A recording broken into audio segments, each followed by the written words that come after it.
বাস ঠিক আছে।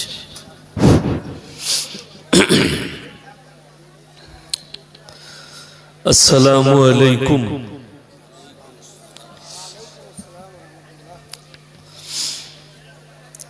أعوذ بالله من الشيطان الرجيم.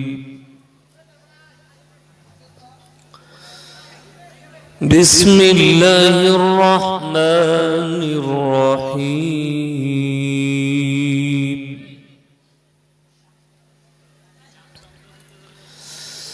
إذا السماء انفطرت وإذا الكواكب انتثرت وإذا البحار فجرت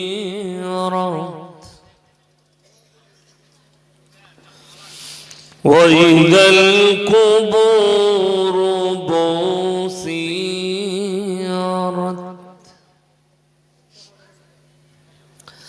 علمت نفس ما قدمت وأخرت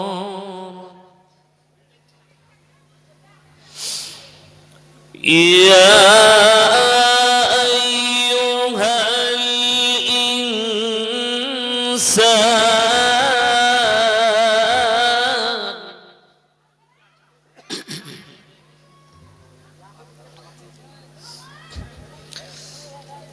يا أيها الإنسان ما غرك بربك الكريم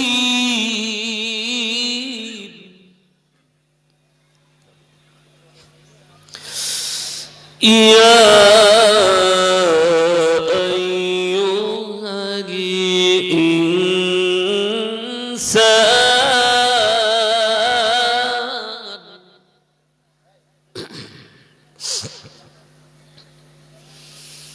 يا أيها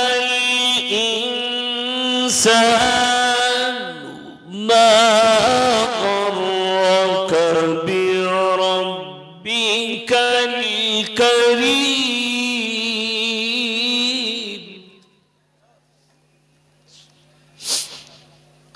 الذي خلقك فسواك فعدلك في أي صورة ما شاء ركبك كلا بل تكذبون بالدين وإن عليكم لحافظين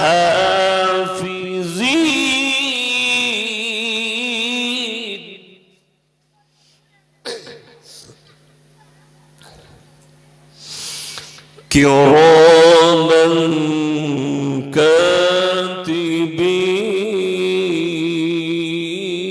كاتبين كراما كاتبين يعلمون ما تفعلون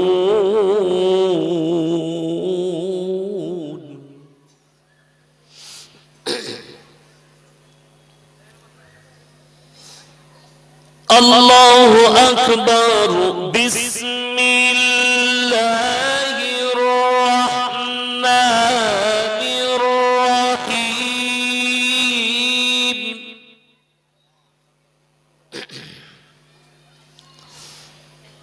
إنا أعطيناك الكوثر فصل لربك وانحر فصل لربك وانحر إنا أعطيناك الكوثر فصل لربك وانحر إن شانئك هو الأبتر فصل لربك وانحر إن شانئك هو الأبتر صدق الله العظيم الحمد لله رب العالمين والصلاة والسلام على رسوله الكريم أما بعد فأعوذ بالله من الشيطان الرجيم بسم الله الرحمن الرحيم يا أيها المزمل قم الليل إلا قليلا نصفه أو انقص منه قليلا أو زد عليه ورتل القرآن ترتيلا وإلى مدين آخر فأعوذ بالله من الشيطان الرجيم بسم الله الرحمن الرحيم أرأيت الذي يكذب بالدين فذلك الذي يدب اليتيم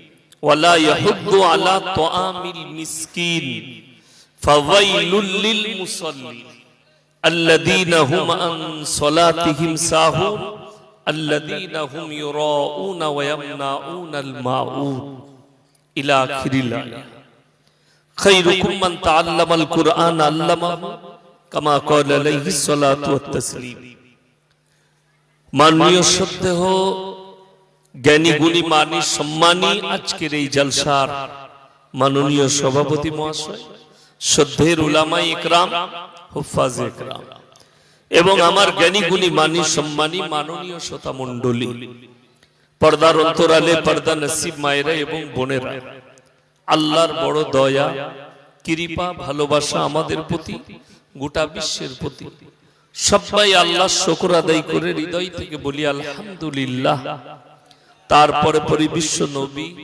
জনাবে মুহাম্মদুর রাসূলুল্লাহ সকলে বলুন সাল্লাল্লাহু আলাইহি ওয়াসাল্লাম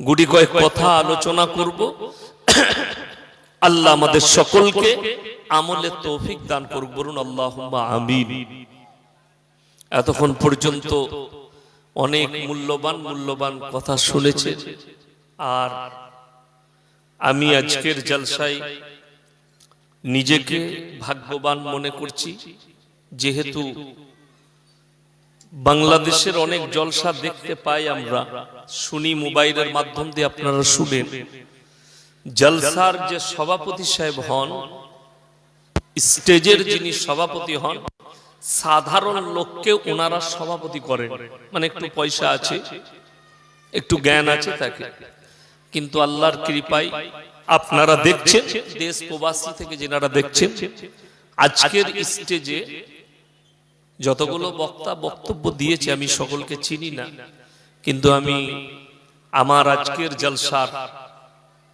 মান্যবর সভাপতি সাহেবকে চিনি যোগ্য আলেম বিজ্ঞ আলেম পশ্চিম বাংলার একজন বিদ্বত্ত উলামায়ে দ্বীন আমাদের গর্ব আমি ভাগ্যবান যে স্টেজে এরকম একজন সভাপতি আমি আজকে পেয়েছি এটা আমার জন্য খুবই গর্বের আল্লাহ ওনার হায়াতে বরকত দেখ বলুন আমিন আপনারা দেখুন আমার একজন উস্তাদে মুহতারাম উত্তরপ্রদেশে তিনি একবার আমাকে বলেছিলেন বড়ি আলিম হোনা বড়ি বাত নেই বড়ি আখলাকি হোনা বড়ি বাত বড় মৌলবি হওয়াটা বড় জিনিস নয় অনেক বড় বড় আলেম আছে কিন্তু যদি তার ব্যবহার আখলাক নম্র বিনয়ী না হয় সমাজে কোনো মূল্য নাই বড় ডাক্তার কিন্তু ব্যবহার খারাপ মানুষ তাকে পেছনে গালি দেয় ঠিক কি না বড় মাস্টার নাম আছে মাস্টার পড়াই ভালো কিন্তু ব্যবহার সমাজে খারাপ কোনো মূল্য নেই হজ করে এসেছেন হাজী সাহেব প্রতিবেশীর সঙ্গে ব্যবহার খারাপ তাহলে কোনো মূল্য হলো না ওই জন্য বড়ি আলিম হোনা বড়ি বাত নেই বড়ি আখলাকি হোনা বড়ি বাত আপনারা সকলে কতটা জানেন জানি না আমি জানি ইনি খুব নম্র বিনয়ী এবং ভদ্র এটা হচ্ছে বিদ্বত্ত আলেমদের পরিচয়, তাদের ব্যবহার নরম হবে, আখলাক ভালো হবে, মানুষের সঙ্গে নম্র ভাষায় কথা বলবে, পোশাক পরিচ্ছদ সাধারণ মতো। তাই সকলে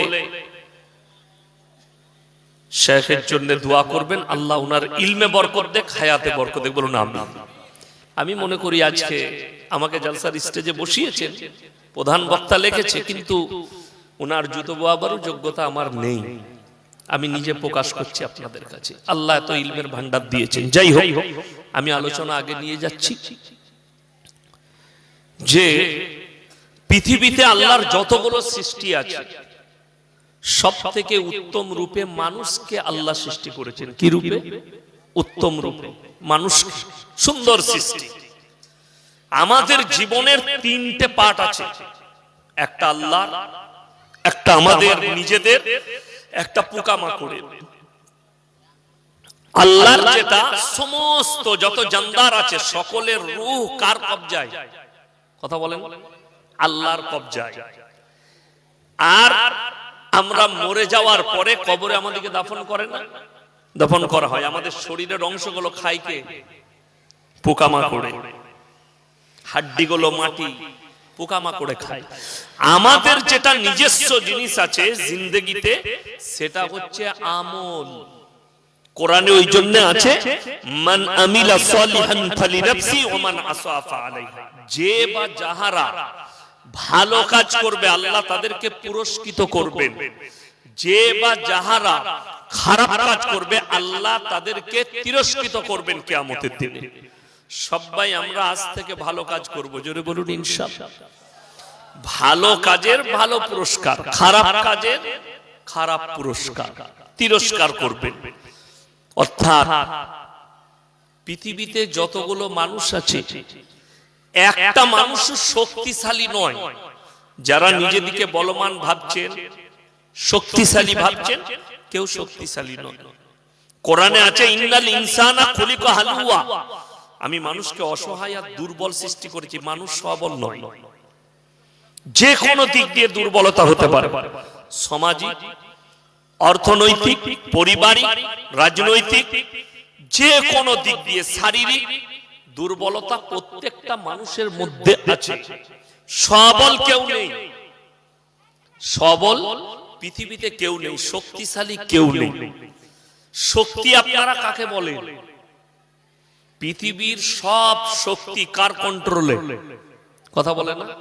আল্লাহর কন্ট্রোলে। সাময়িক ইয়াসিনের শক্তি আছে। সেদিনে আমার আব্বাজি আর আমি বর্ধমানে একটা জলসায় এক স্টেজে ছিলাম। আমি 2 ঘন্টা 10 মিনিট আলোচনা করে নামলাম, পেছনে বসছিলাম, উনি স্টেজ ধরলেন। কি বললেন জানেন? যে আমি যখন ইয়াসিনের বয়সে ছিলাম মুর্শিদাবাদে, ওটা রেজিনগর থেকে ঢুকে বালি শ্যামনগর, আমি আর মরহুম গোলাম আহমদ মুর্তজা সাহেব দুজন মিলে 5 ঘন্টা করে 10 ঘন্টা জলসা করে সারা রাত পার করিয়ে দিয়েছি। 10 ঘন্টা। কিন্তু এখন আমাকে ধরে তুলতে হচ্ছে, আমার 80 বছর বয়স, আমাকে ধরে তুলতে হচ্ছে। আমি আধ ঘন্টা 40 মিনিট 1 ঘন্টা কথা বলছি, মানুষ ছাড়ছে না, যাচ্ছি, দূরে যেতে পারছি না, ধরে ধরে নিয়ে এসে স্টেজে বস করাতে হচ্ছে, ধরে গাড়িতে চাপাতে হচ্ছে। তাহলে সব নয়। এখন ইয়াসিন আমি 39 বছর বয়সে পা দিয়েছি, আমার শক্তি আছে, আমার বল আছে। কালকে যখন আমার বয়সটা আমার আব্বাজির বয়সে যাবে, ইয়াসিনকেও ধরে স্টেজে চাপাতে হবে, ঠিক কি না? ওই জায়গায় আমি পৌঁছাবো। আমি সেদিনে বসে বসে পেছনে আমার আব্বাজির চেহারা দেখলাম, কথা দেখলাম, আমার ভেতরটা খুব কাঁদলো আব্বাজির জন্য। যে আমি কি দেখেছি আমার আব্বাজিকে, চকচকে কালো দাড়ি এবং সেই বয়ান, আগুন ছুটানো বক্তব্য। আজকে আমি সেই আলোচনা করছি, কালকে এই জায়গাটা আমারও আসবে, এই পজিশন আমারও আসবে।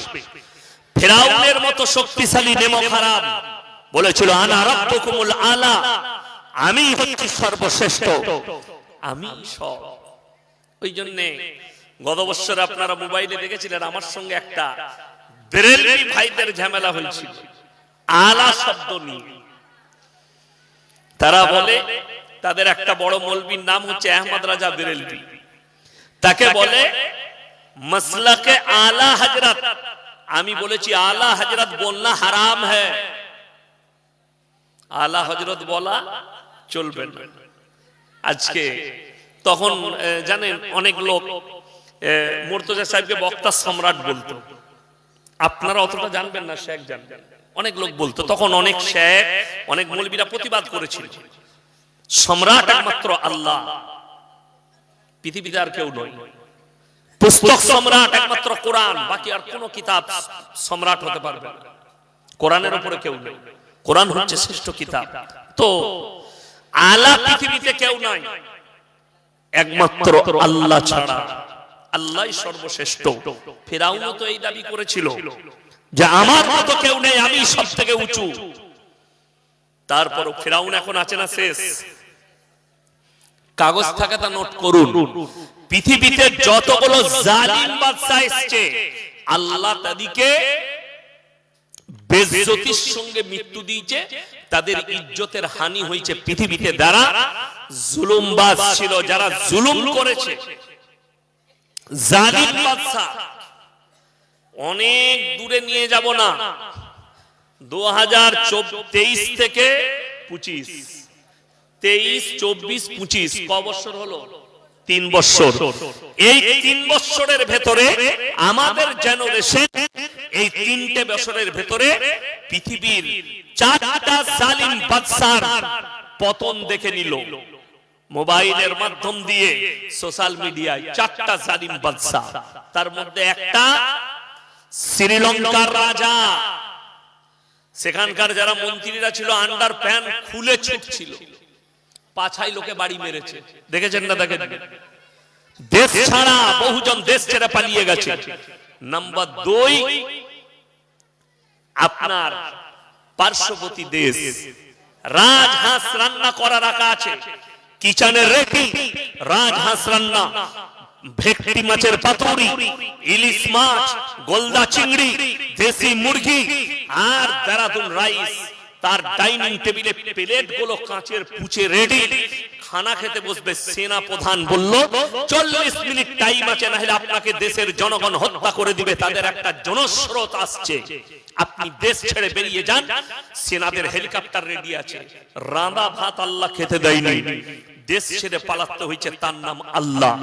নাম্বার 3, বাশার আল আসাদ, সিরিয়ার বাদশা, তার গোডাউনে 4,500 কোটি টাকার খালি 4 হুইলার রাখা আছে। অনেক যারা 4 চাকা গাড়ি চাপেন, বড় লোক, তারা জানে রয়্যালস রয় বলে একটা কোম্পানি আছে, সেই কোম্পানির পৃথিবীতে কোন দেশে কোন শোরুম নাই। রয়্যালস রয় কোম্পানি শোরুম নাই, মহিন্দ্রার আছে, আপনার মারুতির আছে, আপনার যে কোনো কোম্পানির আছে, কিন্তু রয়্যালস রয় কোম্পানির নেই। বিএমডব্লিউর আছে, মার্সিডিজের আছে, ওডির আছে, ফারারির আছে, কিন্তু রয়্যালস রয়ের নেই। যে ব্যক্তি অর্ডার করে ধনকুপ, তার মতন করে গাড়ি তৈরি করা হয়। সে যদি বলে সোনার পাত দিয়ে করো, সে যদি বলে রূপোর পাত দিয়ে করো, সেইভাবেই তারা তৈরি করে। সে একটা গাড়ি তৈরি করেছে 800 কোটি টাকা দাম, রয়্যালস রয় গাড়ি। বাশার আল আসাদের গোডাউনে ভরা আছে, সব সম্পত্তি ফেলি দিয়ে দেশ ছেড়ে পালিয়েছে। এখনো পৃথিবীর কেউ জানে না, আল্লাহ জানেন সে কোথায় লুকিয়ে আছে, তার পরিবার কোথায় লুকিয়ে আছে। নাম্বার 3, নাম্বার 4, কিছুদিন আগেই দেখলেন নেপালের কথা। নেপালের অবস্থা দেখেননি? জালিম বাদশা সব, একজন তো পানিতে উল্টে পড়ে যাচ্ছে, তারপরও তার পাছায় বাড়ি মারছে, দেখেননি মোবাইলে? সে মাছ চাইছে, ছেড়ে দাও, কিন্তু রেডি, মার বাড়ি চলছে। এর নাম আল্লাহ। ওই জন্য কেউ জুলুম করবেন না, মাজলুমের উপরে কেউ জুলুম করবেন না, রাজত্ব পেলে কেউ জুলুম করবেন না। আল্লাহ জালিমকে ধ্বংস করেছেন, বেইজ্জতি করেছেন পৃথিবীতে। ফিরাউনের মতো জালিম আমরা ইতিহাসের পাতায় পড়েছি। হিটলার 60 লাখ ইহুদিকে চেম্বারে ভরে হত্যা করেছিল, গ্যাস চেম্বারে ভরে বাস্ট করে দিয়ে হত্যা করে দিয়েছিল। তার থেকেও বড় জালিম ফিরাউন কয়েক লক্ষ শিশু বাচ্চাকে হত্যা করিয়েছে। মার্ডার করে দাও, হত্যা করে দাও, এরা আমার দুশমন হতে পারে। আল্লাহ দুশমন পাঠাবে, নবী পাঠাবে, আমি তাকে বাঁচতেই দেব না। কিন্তু আল্লাহর কসম, আল্লাহ কত বড় শক্তিশালী, যে ফিরাউন বলল যে আল্লাহ যদি পাঠায় আমি তাকে বাঁচতেই দেব না, আল্লাহর কসম আল্লাহ নিজের নবী মুসাকে ফিরাউনের ঘরে লালিত পালিত করেছেন। জোরে বলুন সুবহানাল্লাহ। কার ঘরে? ফিরাউনের ঘরে বড় হয়েছে, মানুষ হয়েছে ফিরাউনের কোলে, গণহত্যার কোলে, তার বিবির কোলে, আসিয়ার কোলে, রাজ দরবারে মানুষ হয়েছে। তারপরও চিনতে পারেনি এইটাই আমার দুশমন, তার নাম আল্লাহ। এরপরে কে নিজেকে শক্তিশালী বলছে ওটা ছেড়ে দেন। পৃথিবীতে একটাও লোক আজকে কাকে দেখছেন? আমাদের মতো মরদকে। আপনার এই ধুলিয়ান এলাকায় সব থেকে বড় বড় মরদ গুলোকে নিয়ে চলুন। 4টা মরদ লাগবে নবাব সিরাজউদ্দৌলা তলোয়ারটা তোলার জন্য। 55 থেকে 60-65 কিলো ওজন। টিপু সুলতানের তলোয়ার 75 থেকে 80 কিলো ওজন। এখনকার 5টা মরদ লাগবে তুলতে। তারাতেই তলোয়ারে লড়াই করেছে, আজকে তাদের অস্তিত্ব মিটে গেছে। আর তুমি কি করে ভাবলে যে তুমি শক্তিশালী? তুমি একটা গদি পেয়েছো, তুমি একটা জায়গা পেয়েছো, স্থান পেয়েছো, আর তুমি জুলুম করবে আর তোমার শক্তিশালী চিরকাল থাকবে? ভুল। একটা মুমিন ব্যক্তি, মুসলমান, তার ভাবা উচিত আল্লাহ যদি আমাকে রাজত্ব দেয়, আল্লাহ যদি আমাকে বিচারক করে, আল্লাহ আমাকে যদি সম্মান দেয়, তার অপব্যবহার করা যাবে না। তাতে মসজিদের সেক্রেটারি হোক, মাদ্রাসার সেক্রেটারি হোক, তাতে গ্রামের সেক্রেটারি হোক, অঞ্চলের সভাপতি হোক, অঞ্চলের নেতা হোক, জেলার নেতা হোক, দেশের নেতা হোক, যদি অপব্যবহার করে, জুলুম করে, আল্লাহ তাদের বিনাশ রেখে দিয়েছে। ইতিহাস খুলে দেখে নাও। যে কোনো দিন ইয়াসিনের কলার ধরে মারবে, মারো, আল্লাহর কসম আমার আল্লাহ তোমাকে ছাড়বে না। তুমি গরিবের উপরে জুলুম করছো, করো, কত করবে করে নাও। আজকে দুঃখের বিষয় একটাই, আমাদের দেশে মুসলমানের অভাব নাই, মুমিনের অভাব। কিসের অভাব বললাম? মুমিনের। নাম আব্দুর রহমান, আব্দুল জব্বার, আব্দুল সত্তার, রহিম, বহুত ভালো ভালো নাম, আব্দুল্লাহ, উমর, আকবর, গাদা নাম, কিন্তু কাম একটাও নয়। কাম আছে? নাই। আপনাকে কি দেবো? কাম কারোর মধ্যে নেই, নাম আছে। কে বললো আপনাকে আব্দুর রহমান নাম রাখলে সে মুসলমান হয়ে যায়? কে বললো আপনাকে গরুর মাংস খেলে মুসলমান হওয়া যায়? না, গরুর মাংসটা মুসলমানের জন্য শর্ত নয়, মুসলমান হওয়ার জন্য শর্ত নয়। উত্তরপ্রদেশে গরু চলে না, সেখানকার মানুষ মোষ খায়, মোষের মাংস খায়। খায় না? খায় না? মোষের গোশত, বকরির গোশত খায়, তারা মুসলমান নয়? মুসলমান। আপনার রাজ্যে গরু চলে, গরু খান। আমি সেই দিনে গিয়েছিলাম ত্রিপুরা, তো এয়ারপোর্টে নেমে আমার ভোগ লেগেছে, ফ্লাইট অনেক লেট। আমি তাকে বললাম, ভাই একটা হোটেলে ঢোকান। খুব বড় লোকের ছেলে নিতে এসেছিল আমাকে, থার রক্স গাড়ি নিয়ে। আমি বললাম একটা হোটেলে ঢোকান। সে বললে, আমাকে একটা বোর্ড দেখালে, হুজুর তাকিয়ে দেখুন, বোর্ডে কি লেখা আছে জানেন? গরুর মাংস পাওয়া যায় খুব ভালো, শুয়োরের মাংস পাওয়া যায় একই হোটেলে, তাহলে আর খাওয়া যাবে? আমি বললাম, ভাই ডাবের পানি খাওয়াও আর একটা বিস্কুটের প্যাকেট নাও, বাড়িতে গিয়ে খাও। 50-60 কিলোমিটার নিয়ে গেল। বাড়িতে গিয়ে গোসল করে আসরের নামাজ পড়ে খানা খেলাম, কিন্তু খানা আর খাইনি। কেন? মুসলমানের জন্য শর্ত হচ্ছে হালাল খাবার, হারাম নয়। গরুর মাংসটা মেটার নয়, মেটার হচ্ছে একটা মুমিন ব্যক্তি, সে যখন খানা খাবে হালাল খাবার খাবে। হারাম খেলে দোয়া কবুল, কথা বলেন, দোয়া কবুল হবে না। বড় কষ্ট লাগে। তাহলে বিড়িখোররা কি খায়? আমি বললি খারাপ বলবি, মৌলবীরা বললি, ইমামরা বললি দোষ। বিড়িটা কি?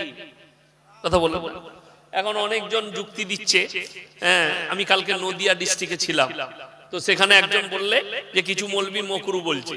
আমি বললাম, যে বিড়ি খায় না সে বিড়ি খেলে তার মাথা ঘুরে না? ঘুরে না? কথা বলে। যে গুটকা খায় না সে যদি গুটকা খায় মাথা ঘুরবে না? ঘুরবে না? ঘুরবে, যে সিগারেট খায় না তাকে সিগারেট খাইয়ে দেন, যে তামাকু খায় না তামাকু খাইয়ে দেন, যে গুল করে না তাকে গুল খাইয়ে দেন, মাথা ঘুরবে। তার মানেই তো নেশা। আমি বললি আমরা বললি খারাপ, ওইটাই তো কষ্ট। সকালবেলায় উঠে অনেক মুসল্লি আছে পায়খানা ঘরে বিড়ি না খেলে তাদের হাগায় হয় না। ঠিক বললাম না ভুল বললাম? ও বাবা, মসজিদের পায়খানা ঘরে বিড়ি টানছে, কি বলেন? সে বেরিয়েছে আর ইমাম সাহেব ভাই ঢুকবে,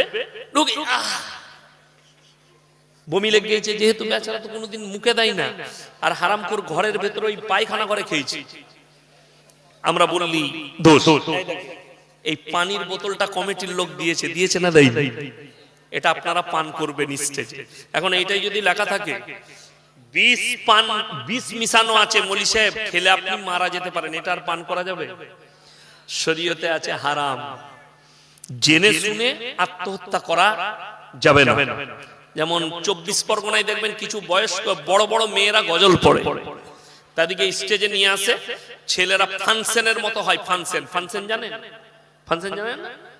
ছেলেরা ই করে। এখন দেখছি কলকাতা সাইডে ফাংশনের মতো গজল হচ্ছে, মাইক নিয়ে ঘুরে বেড়াচ্ছে স্টেজে আর গজল পড়ছে মেয়েরা ছেলেরা। একটা বালিগা মেয়ে মরদদের সামনে স্টেজে প্রকাশ্যে গজল পড়বে, হারাম। শেখ বসে আছে পাশে, ইমাম সাহেব বসে আছেন, যোগ্য ব্যক্তি। আমার খুব মনের মানুষ, আমি তো গাড়িতে যেতে যেতে রাতের বেলা ইনার বায়ান আমি মোবাইলে শুনি। ইনি আমাকে কত ভালোবাসে জানি না, আমি ভালোবাসি। ইনি খুব হক কথা বলেন, আমি শুনেছি, খুব ভালো ভালো কথা বলেন। যাই হোক, ভেবে দেখো কি গজল পড়ছে। বিসমিল্লাহ বলে গিলাস তুলে গালে ঢেলে নিল, বিসমিল্লাহর ওসিলাই বিষ পানি হয়ে গেল। আর লোকরা বলছে সুবহানাল্লাহ। বুঝলি কি? কিছুই বুঝে না, মনে করলে এত। আর আমি বলছি তাকে আমার কাছে নিয়ে আসুন, আমি বিষটা ঘুলে দেবো, তুই বিষ পান কর, বিসমিল্লাহ বলে দেখি তুই থাকিস কি মরিস। আরে যখন জানবি এই গিলাসটাই বিষ আছে, ওটা আর পানি করা যাবে না। এই যে কারেন্টের তার, কারেন্ট চলছে না চলেনি? লাইটটা জ্বলছে যখন কারেন্টের দ্বারা। আমি এখন যদি বলি আমি বর্ধমান থেকে এসেছি, তোমরা জানো না আমি বিরাট অলিল, কারেন্টের তারটাই হাত দেবো, ও আমাকে শর্ট মারবে না, ও চিনে এটাই আসে। ওর কাজই হচ্ছে শর্ট মারা, ঠিক কি না? কেউ যদি বিসমিল্লাহ বলে সাপের গর্তে হাত ভরে কোনো মৌলী সাহেব, তো সে চুমু খাবে না কামড়াবে? সে তো জানে না এটা ইয়াসিন সাহেব বক্তা। তার সিফাত হচ্ছে, গুণ হচ্ছে কামড়ানো, আত্মরক্ষার জন্য। অর্থাৎ যে জিনিসটা আপনার জীবন কেড়ে নিতে পারে সেই জিনিসটা জেনে শুনে করা হারাম, জেনে শুনে করা হারাম। চলুন, নদিয়া ডিস্ট্রিক্ট একটা মৌলবি বায়ান করছিল, কি জানেন ভাইয়েরা? একজন আল্লাহর ওলি, তেনার কাছে অনেকগুলো মৌলবি গেছেন, তাকে বললেন যে তোমার মতো ওলি আমরা কেমন করে হব? সে বললে দাঁড়াও তোমাদিকে দেখাচ্ছি। বলে কারেন্টের তারে হাত দিল, তাকে শর্ট মারেনি, আর মৌলবিরা হাত দিয়েছে আর শর্ট মেরেছে। আমি বলে গাঁজাখড়ি গল্প। সেই পীরকে আমার কাছে নিয়ে আয়, আমার ঘরের ওই ভোল্টেজটাই বলবো একবার হাত দাও বিসমিল্লাহ বলে, দেখি তুমি কিরকম পাচ্ছো। নাজায়েজ কথা, ইসলাম বিরোধী কথা। আপনারা ইমানদারির সঙ্গে বলুন, যাদের পকেটে সিগারেট আছে, গুটকা আছে, বিড়ি আছে, খৈনি আছে, জর্দা আছে, প্যাকেটগুলো বার করে দেখুন, তার উপরে লেখা আছে ক্যান্সারের কারণ, হানিকারক লেখা আছে না নাই? তুমি নিজে জেনে শুনে তোমার জীবনের ক্ষতি করছো, গুনার কাজ, হারাম। আর রাসূল বলেছেন নেশাগ্রস্ত জিনিস হারাম। আর অনেকজন বলছে এটা মাকরুহ, এতে নেশা হয় না। নিয়ে এসো, যে জীবনে গুল মাজে না তাকে গুল মাজি দাও, মাথা ঘুরে পড়ে থাকবে। ঠিক বললাম না ভুল বললাম? যে জীবনে গুল মাজে না মাথা ঘুরে পড়ে থাকবে। অর্থাৎ আমার বলার উদ্দেশ্য একটাই, আমরা সবাই মুমিন হব, জোরে বলুন ইনশাআল্লাহ। মুসলমান গাদা আছে, আল্লাহকে সবাই বিশ্বাস করি, জোরে বলুন ইনশাআল্লাহ। হাত তুলে বলুন ইনশাআল্লাহ বিশ্বাস করেন। আচ্ছা, আল্লাহকে বিশ্বাস করলে আল্লাহর সব হুকুম মানতে হবে না? হবে না? মানতে হবে। আল্লাহর রাসূল সাল্লাল্লাহু আলাইহি সাল্লামকে যদি আপনি বিশ্বাস করেন, রাসূলের আদর্শ মানতে হবে না? হবে না? হাদিস কুরআন আপনাকে মেনে চলতে হবে। চলুন, আশা করি তাহলে এই দোগাছি এলাকায় একটাও লোক সুদখোর নাই। কথা বলে না? নাই তো? আছে? সুদ হারাম না হালাল? হারাম। এটা মৌলবীদের কথা না আল্লাহর ভাষা? আল্লাহ তাআলা হারাম করেছেন, ওয়াহাল্লাল্লাহুল বাইয়া ওয়া হাররামার রিবা। সুদকে হারাম করেছি, ব্যবসাকে হালাল করেছি। আপনি ব্যবসা করুন, কোনো অসুবিধা নেই, হালাল। সুদ হারাম। কেমন হারাম? কেউ যদি হারাম জানার পরে সুদ খেলো, সে যেন আল্লাহর সঙ্গে যুদ্ধ ঘোষণা করলো। কোন ব্যক্তি যদি একবার সুদ খায়, নিজের আপন মায়ের সঙ্গে 36 বার জিনা করার সমান পাপ করলো। আমার বন্ধুগণ, মাথায় রাখবেন একটা কথা, মদ খাওয়া হারাম না হালাল? আপনি আমার সঙ্গে হাই রোডে চাপুন ধুলিয়ানে, আপনাকে আমি দেখিয়ে দেবো মুসলমান ছেলে হোটেল করেছে, লাইসেন্স বার করে মদ বিক্রিও করছে, মদ পানও করছে। ঠিক বললাম না ভুল বললাম? রাগ করবেন না। মুর্শিদাবাদ, বহরমপুর জেল, কৃষ্ণনগর জেল, মালদার জেলে সব থেকে বেশি যুবক কাদের আছে জানেন? জেলেতে মুসলমানদের। হিরোইন পাচার, গাঁজা পাচার, আফিং পাচার, মদ পাচার, সব কেস খেয়ে জেলের ভেতরে ঢুকে আছে। আমি বলিনি, আমার কাছে মোবাইলে রেকর্ড আছে। নদিয়ার কালীগঞ্জ থানা 2 সপ্তাহ আগে পুলিশে রেড করেছে হাই রোডের উপরে। 40টার মতো বাইক দাঁড় করিয়েছেন, সব দাঁড়াও, চেকিং চলছে। আজকে যেমন আমি গাড়িতে আসছিলাম, 4 হুইলার গুলো চেক চলছিল। কোন ইনফরমেশন ছিল বিভিন্ন মোড়ে, আমার গাড়িটা আটকিয়েছিল ওমরপুরের কাছে। যখন আমাকে দেখলো, বলে আপনি চলে যান। আমি বেরিয়ে এলাম, বাকি আরো গাড়িগুলো সব আটকিয়ে রেখেছে। তো সেখানে হিন্দু মুসলিম সব ধর্মের ছেলে আছে। সেখানকার বড় বাবু ভিডিও চালু করেছে, সবাই নিজের নিজের ব্যাগগুলো টেবিলে আর দেখাও কি কি আছে। সবাই দেখাচ্ছে। সেখানে একটা বাইকে 2টো মুসলিম ছেলে ছিল, বাইকটা অ্যাপাচি বাইক ছিল, টিভিএস এর অ্যাপাচি বাইক। তাদের কাঁধে ব্যাগ, যেমনি ব্যাগটা খুলেছে, ব্যাগের ভেতর থেকে 2 কিলো 200 গ্রাম আফিং আর হিরোইন বেরিয়েছে, যার বাজার মূল্য 1,10,00,000 মতো। তাদেরকে জিজ্ঞেস করলো কে দিয়েছে, বলছে স্যার আমরা চিনি না। কোথায় দেবে? যাকে দেবো তাকেও চিনি না, অমুক বাজারে, মানে ওখান থেকে 20 কিলোমিটার পৌঁছাবে। তোমাদেরকে কত টাকা দিবে? ওরা 5 লাখ না 7 লাখ টাকা বলল দিবে। এখন এই ছেলেগুলো, এই ভারতবর্ষের কোন বাপের বেটা উকিল 6 মাস এখন এদিকে বেল করাতে পারবে না, ডাইরেক্ট জেলের ভেতরে থাকবে। আর্মসের কেস, গাঁজার কেস, হিরোইনের কেস, আপনার সিরাপ পাচারের কেস, ডাইরেক্ট 6 মাস জেল খাটবে। তারপরে তার আপিল হবে কোর্টেতে। এই 6 মাস তার পরিবারের অবস্থাটা কি হবে? তার সন্তান, তার পরিবার। অথচ এই হিরোইন পাচারটা হারাম না হালাল? হারাম। সে জানে, তারপরেও করছে। লটারির টিকিট হারাম না হালাল? আপনি ধুলিয়ান বাজারে চলুন, খালি কটা মাল দেখবেন খালি টেবিল লাগিয়ে বিক্রি করছে। ঠিক বললাম না ভুল বললাম? আপনি চলুন, কে না মুসলমান। আমার গলসি বাজারে, বাজারটার নাম গলসি, আমার থানার নাম গলসি। তো একদিন আমি মেয়ের জন্য খাবার আনতে গেছি, একজন টেবিল তো লাগাইছে, লটারি তো লাগাইছে, তার সামনে দেখছি আপনার ওই পাথর চাবড়ির আর আজমিরের 2টো ছবি দিয়েছে আর ফুলের মালা। আমি বলি এগুলো কি? বলছে খাজা বাবা বরকত দিবে। আমি শালা লটারিতে খাজা বাবার বরকত সম্ভব হবে? কালকের জলসায় আমাকে প্রশ্ন দিয়েছিল, কালকে কোন বক্তা ছিল জানি না, আমার ঘুম ভাঙলো, আমাকে নিয়ে গেল স্টেজে, আমাকে প্রশ্ন দিয়েছে। আপনার আগে একজন বক্তা বায়ান করেছে, পণ্ডিত মানুষ, বড় আলেম, আল্লাহ জানি না কেন তিনি বায়ান করেছেন, বড় পীর আব্দুল কাদের জিলানীর কবরের আশেপাশে 14 একর, কত একর বললাম? 1400 একর, 1400 একর এলাকায় যত কবর আছে কারু কবরে আযাব হবে না। যা বুঝে করবে, পেলে কোথায় ও নিজেও জানে না কোথায় আছে। আমি বললাম এটা যদি সত্য হয় তাহলে আল্লাহর নবী সাল্লাল্লাহু আলাইহি সাল্লাম কোথায় শুয়ে আছেন? মদিনার মাটিতে, ঠিক কিনা কথা বলেন? মদিনার মাটিতে। তাহলে তো মদিনায় যত বেঈমান কাফের যারাই শুয়ে আছে তাদের আর কবরে আযাব হবে না? বেঁচে গেল। নবীজির থেকে কি দামি লোক হবে? হবে না। দুঃখটা কোথায় জানেন? আজকে সমাজ শেষ হয়ে গেল। কিছু মানুষের আজকে ইসলাম তো টোল হচ্ছে। আমি মোবাইলে দেখাবো ইসলামকে নিয়ে কিভাবে টোল হয়েছে। এক মাস আগে আমি জলসা করতে গেছিলাম চোপড়া ইসলামপুরের কাছে। এরম মুটা পাগড়ি বেঁধে উত্তরপ্রদেশ থেকে একজন বক্তা এসেছিল। তো তিনার জলসা আমার থেকে 5 কিলোমিটার দূরে, আর আমি 5 কিলোমিটারের মাথায় আছি। তো আমাকে রাত 11টায় টাইম দিয়েছে। আমি শুয়ে আছি, মোবাইলে দেখছি লাইভ তার জলসা। কি বয়ান করছে জানেন ওখানে? मेरे दोस्त सुनो सुनो, बड़ा पीर कौन था?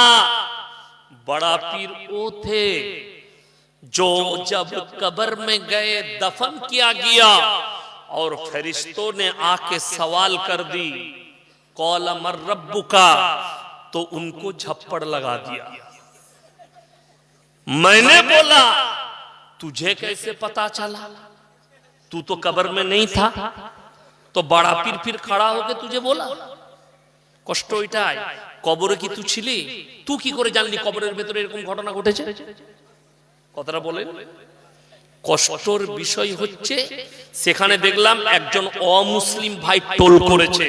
কি লিখেছে জানেন? इनका धर्म भी पूरे झूठ से भरा हुआ है। मैंने बोला ये इस्लाम नहीं है और तुम मौलवी भी नहीं पहचानते हो। बोले ये कौन है? আমাকে লিখছে, আমি লিখলাম ये तो जलेबी वाला हुजूर है। ये जलेबी ज्यादा पसंद करते हैं। আমাদেরকে অনেকজন বলে যে এদের পেটে হালুয়া রুটি হজম হয় না। আমরা তো বলি নাই হালুয়া রুটি হারাম। কে বললে হালুয়া রুটি হারাম? শোবে বরাতে করলে উটি চলবে না। তুমি শোবে বরাতে খাও, আমরা আল্লাহর কৃপায় যখন মন যাই তখন খাই। আমি আজকে ফজরের সময় ঢুকেছি। আমি ঢুকে আমি বললাম বিবিকে নামাজটা পড়ছি, তুমি একটু ছিড়া পিঠে করো আর খেজুর গুড় দিয়ে খাবো। 2 পিস খেয়ে নিয়ে একটু আরাম করলাম। কে বললে খাবো না? দুঃখ হচ্ছে ইসলামকে আপনারা মাজার বানিয়ে রেখে দিয়েছেন, যার মারাত্মক কারণ আপনি বলুন। এই লটারিওয়ালা যে লটারি ব্যবসা করছে, লটারি কাটছে, এ মসজিদে ঢুকে না? ঢুকে না? ঢুকে। আর আমাদের দেশে জান্নাতে যাওয়ার লাইন দারুণ। সুদখোর, গাঁজাখোর, মাতাল, লটারি ব্যবসায়ী এরা সহজে জান্নাত পেয়ে যায়। কোথায় জানেন? জলসায়, মাদ্রাসা জলসা, মসজিদে জলসা। বক্তারা আমরা কি করে চিনবো কে কোথা থেকে এসেছে? আমি এখন আদায় করছি মাদ্রাসা, এসে আমার হাতে 2000 টাকা দিলে কে? একটা লটারি বাল, লটারি ব্যবসা করে 2000 দিলে। আর আমি কি নাম বাবা?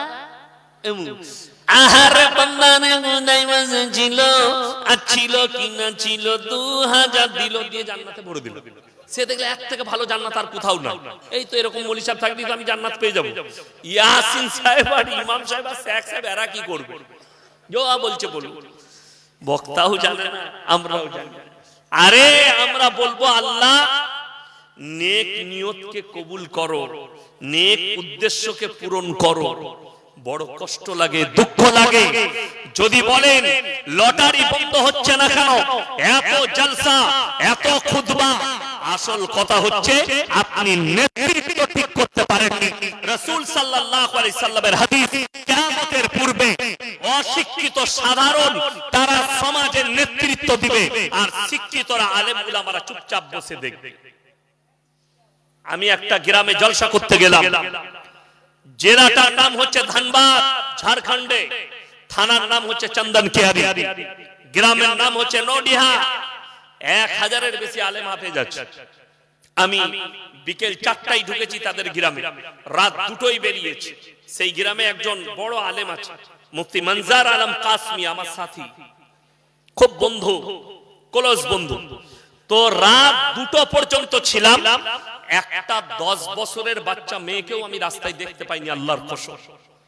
আমি তাদেরকে জিজ্ঞেস করলাম, ভাই इतना अच्छा महल कैसे? आपका गांव का महल मुझे बहुत अच्छा लगा।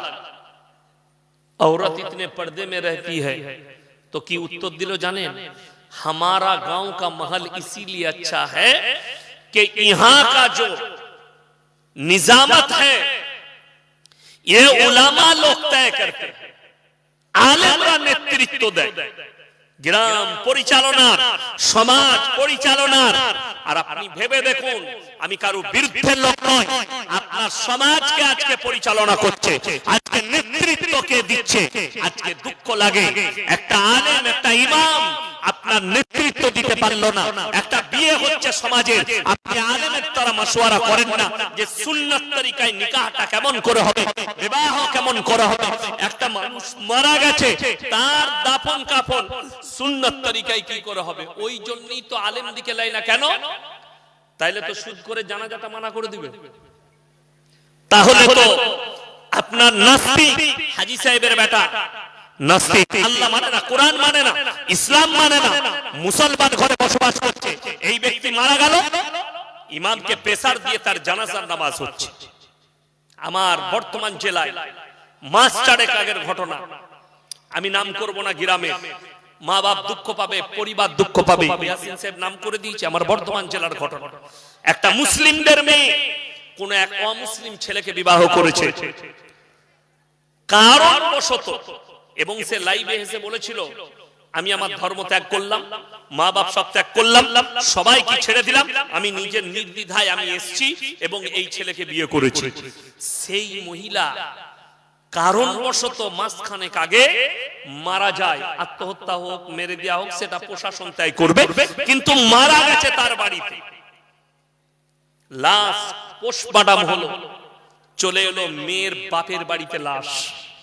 মাসলা দাঁড়িয়ে গেল, প্রশ্ন দাঁড়িয়ে গেল, এর জানাজার নামাজ কি হবে। এরপর আমি তো বলেই দিলাম, কেউ জিলাপি ভালোবাসে, কেউ খাবার ভালোবাসে, কেউ পয়সাকে মান্যতা দেয়। সেই মৌলবীকে বলেছে তুমি আমাদের ইমাম, আমরা বলছি জানাজা পড়িয়ে দাও। বেচারা জানাজা পড়িয়ে দিয়েছে, মুসল্লিরাও পড়েছে। গ্রামটা বেদাতি গ্রাম, তো তার কিছু আত্মীয় আমার বন্ধু বান্ধব হয়, তারা আমাকে ফোন করলো যে আচ্ছা মৌলী সাহেব, এখানে এই জানাজাটা কি হবে, কি করা যাবে। আমি বললাম জানাজা পড়া যাবে না, কি করতে হবে? আমি বললাম দাফন হবে, জানাজা তার হয়, মুমিনের জানাজা হবে, মুমিনের দাফন কাফন হবে। কোরআনে আছে, নবীজিকে আল্লাহ নিষেধ করেছেন মুশরিকের জন্য, বেঈমান কাফেরের জন্য দোয়া করতে পারবে না। জানাজার নামাজটা দোয়া না, দোয়া নয়, মাইয়াতের মাগফিরাতের দোয়া। তাইলে তুমি কাল লেগে দোয়া চাইছো যে নিজে অস্বীকার করেছে আমি আল্লাহকে মানি না, বিশ্বাস করি, তার জন্য দোয়া। বললে কি করা দরকার? আমি বললাম তার বাপতি কোনো জায়গা থাকলে সেখানে পুঁতে দিতে বলো, সারের কাজে লাগবে, ফসল ভালো হবে, কিন্তু শরীয়তের কোনো কাজে লাগবে না। দাফন হবে একমাত্র ইমানদারের, মুমিনের। কিছুদিন আগে আমি মুর্শিদাবাদেই ছিলাম, বেলডাঙ্গা এলাকা। রাতের বেলায় আমার স্ত্রী ফোন করলো, আমার গিন্নি অমুকজন মারা গেছে গো, আত্মীয়। আমি সবকিছু তো জানি, আমি নিজে থেকে আর রাতের বেলায় বাড়ি যাই। আমি বেলডাঙ্গা একটা মাদ্রাসায় শুয়ে পড়লাম। সকালে উঠে আমার গিন্নি ফোন করছে, তুমি বাড়ি এলে না, পেটে বাজছিল খুব, শরীর খুব খারাপ, কালকে আবার এখানে জলসা আছে, আবার ঘর যাবো, একবারে জলসা করেই যাবো। কেন? তার জানাজার নামাজ পড়ার আমার নিয়ত নেই। কেন নেই? সেই লোক জিন্দেগি ভর হারাম জানার পরও সুদ খেয়েছে। সেই লোক জীবনে মসজিদ পাশে, মসজিদের সামনে দাঁড়ায় বসে হারামখোর গাঁজার টান মারতো, গাঁজার আসর বসাতো। তার জানাজার নামাজ ইয়াসিনের মতো মৌলবি পড়াবে। আমার মৃত্যু চলে এলেও পড়াবো না। ওটা যদি আমার আপন মায়ের পেটের ভাই হয়, তাও তার জানাজার পড়বো না, আর পড়াবো না, আর মাটিও দেবো। কেন? এ মুমিনই নয়, এ মুসলমানই নয়। মসজিদের ভেতরটা কেমন, পশ্চিম দিক কোনটা, সেটা কোনোদিন ঢুকে দেখে না। তার জানাজার নামাজ কি করে পড়াবো? আজকে তো কষ্ট ওইটাই আমাদের মৌলবীদের। আর আমি বলে যাচ্ছি, ইমামকে যেদিনে নেতা মনে করবে, ইমামকে যেদিনে নেতৃত্ব দিতে দিবে, যে গ্রামে হারাম হালালের একটা কাগজ লিখে দিয়ে দেন। আজকে গোটা পশ্চিম বাংলায় নয়, মুর্শিদাবাদ জেলায় একটা মসজিদ কমিটি দেখিয়ে দেন যে কোনদিন শেখের মতো আলেমের কাছে এসেছেন যে কোন কোন মানুষগুলো মসজিদ কমিটিতে থাকতে পাবে, কি কি গুণ থাকলে থাকতে পাবে। কোনদিন কোন মৌলবীর কাছে লিখিত কাগজ আনতে গেছে না। ওইটাই তো দুঃখ। আমার বর্তমান জেলায় একটা মসজিদের সেক্রেটারি, তাদের মসজিদের ইমাম, বাজারে দেখা হলো। আমি বললাম, হ্যাঁ রে, তোর দাড়িগুলো দিন দিন ছোট হয়ে যাচ্ছে। কি উত্তর দিল জানেন? হুজুর 3000 টাকায় আর কত বড় করবো? আমরা ঠিক আছে, তাহলে তো ঠিক আছে, ভালো। এরা গেল। আমি বললাম, তোর মুসল্লি কটা? বলছে 7.5টা, মানে একটা ছোট আছে। 7.5টা মুসল্লি, এমন ঠিকই আছে। এমন এই শীতকালে ফজরে, বলছে ফজরে কেউ আসে না, আমি একা। এমন তুই কি করিস? বলে, ও আবার উঠে আজান দিতে যাব, এই মাইক্রোফোনটা বিচনি নিয়ে শুই। ও ফজর হলে ওইখানে শুয়ে শুয়ে আজান দিয়ে দিলাম, তোরাও ঘুমোগা আমরাও ঘুমো। যেমন মৌলবি তেমন মুসল্লি, যেমন গিরাম তেমন ইমাম। সেই মসজিদের পাশে বড় পুকুর আছে, পুকুরের চারিদিকে 40টা তাল গাছ। আর আদিবাসী ভাইরা গরমের দিনে তাল গাছে রস টাঙে, টাঙে না টাঙে না? রস টাঙে। ঝাড়খণ্ড আপনাদের কাছে, আদিবাসীরা বেশি ঝাড়খণ্ডে থাকে। ওরা আমাদের দেশে ধান ফান কাটতে গিয়ে ঘর বাড়ি করে আছে, বড় লোকদের ঘরে থাকে, কাজ করে। তারা রস টাঙছে, তাদেরকে দিয়ে দিয়েছে মসজিদের সেক্রেটারি। 2000 টাকা করে দিবি, এক একটা গাছে 40 দুগুণে 80,000, তুই যত পারবি রস টাঙবে। সে সব গাছগুলো রস টেকেছে। আবার বলেছে, আমাকে খালি প্রত্যেকদিন 1 হাঁড়ি করে দিবি, মানে ও হারাম খুরু মদ খায়। এ হচ্ছে মসজিদের সেক্রেটারি। মসজিদের কত উন্নতি হতে পারে আপনি হিসাব করুন। মদ বেচা পয়সায় মসজিদে কেন? তার কারণ একটা, গায়ে জোর বল আছে, জোট আছে, শক্তি আছে, তার হয়ে লাঠি আছে। গায়ের জোরে মসজিদ দখল করে রেখে দিয়েছে, আর তার কাছে কেউ হিসেবও নিতে পারে না। সে এদিকের টাকা ওদিকে, ওদিকের টাকা এইদিকে। যেদিনে এই জালিমের উপরে যেদিনে আল্লাহর মার পড়বে, সেদিনে সে বুঝতে পারবে। আপনি এরকম লোককে মুসলমান বলছেন, আজ মুসলমান অপদস্থ, পদদলিত, তার কারণ হচ্ছে আপনি নিজের আখলাকের কারণে, চরিত্রের কারণে। তা না হলে শুনে রেখে দেন, মুসলমান আর একজন বেধর্মীর মধ্যে মারাত্মক পার্থক্য মিডিলে যেটা, সেটার নাম হচ্ছে নামাজ। আমাদের সমাজে তো 100টার মধ্যে 80টা বেনামাজি। ঠিক বললাম না ভুল বললাম? নামাজি পড়ে না, কিন্তু মুমিন সে। কিসে মুমিন? মুখে। চায়ের দোকানে দেখতে পাবেন। আমি এই সেই দিনে আপনার এইদিকে কোথায়, ও পর্বতীপুর কান্দির কাছে জলসাই যাচ্ছিলাম, মাদ্রাসা। তো আমি কুলিতে একটা ভালো একজন হাফেজ সাহেব চা বানায়, তার দোকানে দাঁড়ালাম, সবাই দাঁড়ালো। তো অনেকজন বসেছে চারিদিকে, আমার চা বানাচ্ছে। একজন আমাকে বললে, মনি সাহেব, আমার না সব ভালো। আমরা আলহামদুলিল্লাহ, ভালো থাকো, কিন্তু একটা খালি বলবার কি, বলে আমার কিন্তু ঈমান একদম ঠিক আছে, কিন্তু নামাজ পড়তে পারি না। এইরকম ঈমানদারও আমাদের দেশে আছে, নামাজ পড়ে না কিন্তু সে ঈমানদার। আমি তাকে বললাম, শোনো, কোরআনে আছে, কোরআনের কথা শোনো। এরকম আমাদের দেশে চায়ের দোকানে গাদা লোক পাবেন, আছে না নাই? চায়ের দোকানে বলে, নামাজ না পড়তে পারি, ঈমানটা আমারই ঠিক আছে। এরকম মাল গাদা আছে। কাদিকে বলে? নামাজি দিকে, মুসল্লি দিকে। আমার আল্লাহ কোরআনে বললেন, কিয়ামতের দিনে একটা দিকে জান্নাতীরা যাবে, আর একটা রাস্তায় জাহান্নামীরা। জান্নাতীরা দাঁড় করাবে, ফি জান্নাতি ইয়াতাসালুনা আনিল মুজরিমিনা মা সালাকাকুম ফি সাকার। তোমরা বলতে আমরা ভদ্রলোক, আমরা ভালো লোক, তোমরা কেন আজকে জাহান্নামে যাচ্ছ? তারা 1 নম্বর উত্তর দেবে, কানু লাম নাকু মিনাল মুসাল্লিন, আমরা নামাজি মুসল্লিদের মধ্যে ছিলাম না। ওয়ালাম নাকু নতিমুল মিসকিন, আর আমরা মিসকিনকে খানা খাওয়াইতাম না। ওয়া কুননা নাকুদু মাল খাইদিন, আর আমরা দাড়ি টুপি নামাজি মুসল্লিদিকে দেখে হাসি ঠাট্টা বিদ্রুপ করতাম। আল্লাহ তাই আমাদিকে জাহান্নামে পাঠিয়েছেন। কোরআন। সবাই হাত তুলে বলুন, নামাজ পড়বো ইনশাআল্লাহ। কেউ নামাজ ছাড়বেন না। আমার যুবকরা, মায়েরা, বোনেরা, নামাজ কেউ জিন্দেগিতে ছাড়বেন না। ফেরে পড়ে যাবেন, আপনাকে জাহান্নামে যেতে হবে। আপনি গর্ব করছেন, আপনি নিশ্চয়, আমি বলছি আপনি কোনো পাপ করেন না, ভালো কাজ করেন, কিন্তু আপনি নামাজ পড়েন না, এটাই সবথেকে বড় পাপ আপনার মধ্যে। আপনি বলুন তো, ঈশ্বরচন্দ্র বিদ্যাসাগর ভালো লোক ছিল না খারাপ? কথা বলেন। ভালো মানুষ ছিলেন। কবিগুরু রবীন্দ্রনাথ ঠাকুর, বঙ্কিমচন্দ্র, শরৎচন্দ্র, স্বামী বিবেকানন্দ, এনারা আমাদের ভারতবর্ষের মনীষী, ভালো লোক ছিলেন। কিন্তু জানেন, আপনিও বলছেন আমি ভালো লোক, আপনার সঙ্গে খালি আপনার আমার সঙ্গে পার্থক্য একটাই হবে,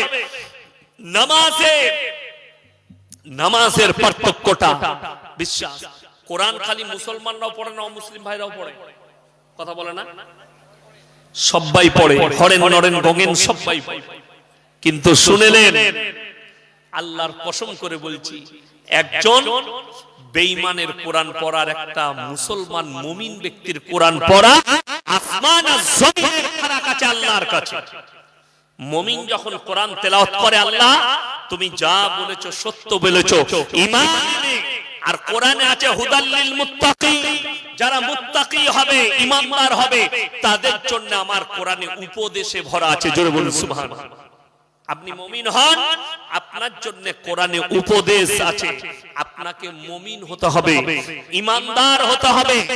আজকে জানেন, ইসলামকে ঝুটলাবার জন্য গোটা পৃথিবী জুড়ে একটা মারাত্মক জাল বিছানো হয়েছে, তার নাম হচ্ছে বিজ্ঞান। বিজ্ঞানের দ্বারা কোরআনকে মিথ্যা বানানোর চেষ্টা হয়েছে, বিজ্ঞানের দ্বারা ইসলামকে ঝুটলাবার চেষ্টা হয়েছে, তারপরেও তারা ফেরে পড়ে গেছে, তারা বাগাতে পারেনি। আল্লাহর কসম, কোরআন সত্য কিতাব। অনেকজন মনে মনে করে, অনেক শিক্ষিত যারা জ্ঞানী গুণী আছেন, মাস্টার, ডাক্তার, প্রফেসর যারা শুনছে, যারা কোরআনের বিরুদ্ধে বলছে আজকে ভারতের মাটিতে, আপনারা তাকিয়ে দেখুন, পৃথিবীতে যতগুলো নাস্তিক আছে, এই ভারতের মাটিতে যতগুলো নাস্তিক বসে আছে, বেঈমান কাফের, যারা নবীকে গালি দিচ্ছেন, মুহাম্মদ সাল্লাল্লাহু আলাইহি সাল্লামকে গালি দিচ্ছেন, কোরআনকে গালি দিচ্ছে, আল্লাহকে গালি দিচ্ছে, ইসলাম ধর্মকে গালি দিচ্ছে। আপনারা কি মনে করছেন এই গালিটা আজকে?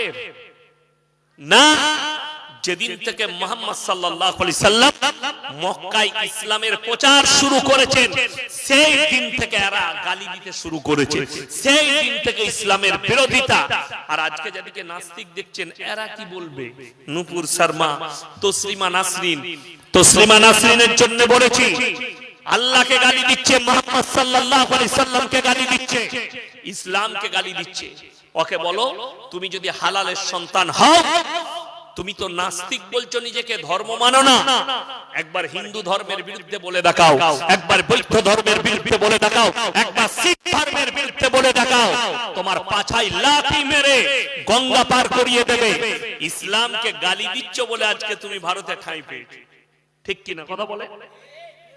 কোরআনকে গালি দিচ্ছে বলে আজকে ঠাঁই পেয়েছে।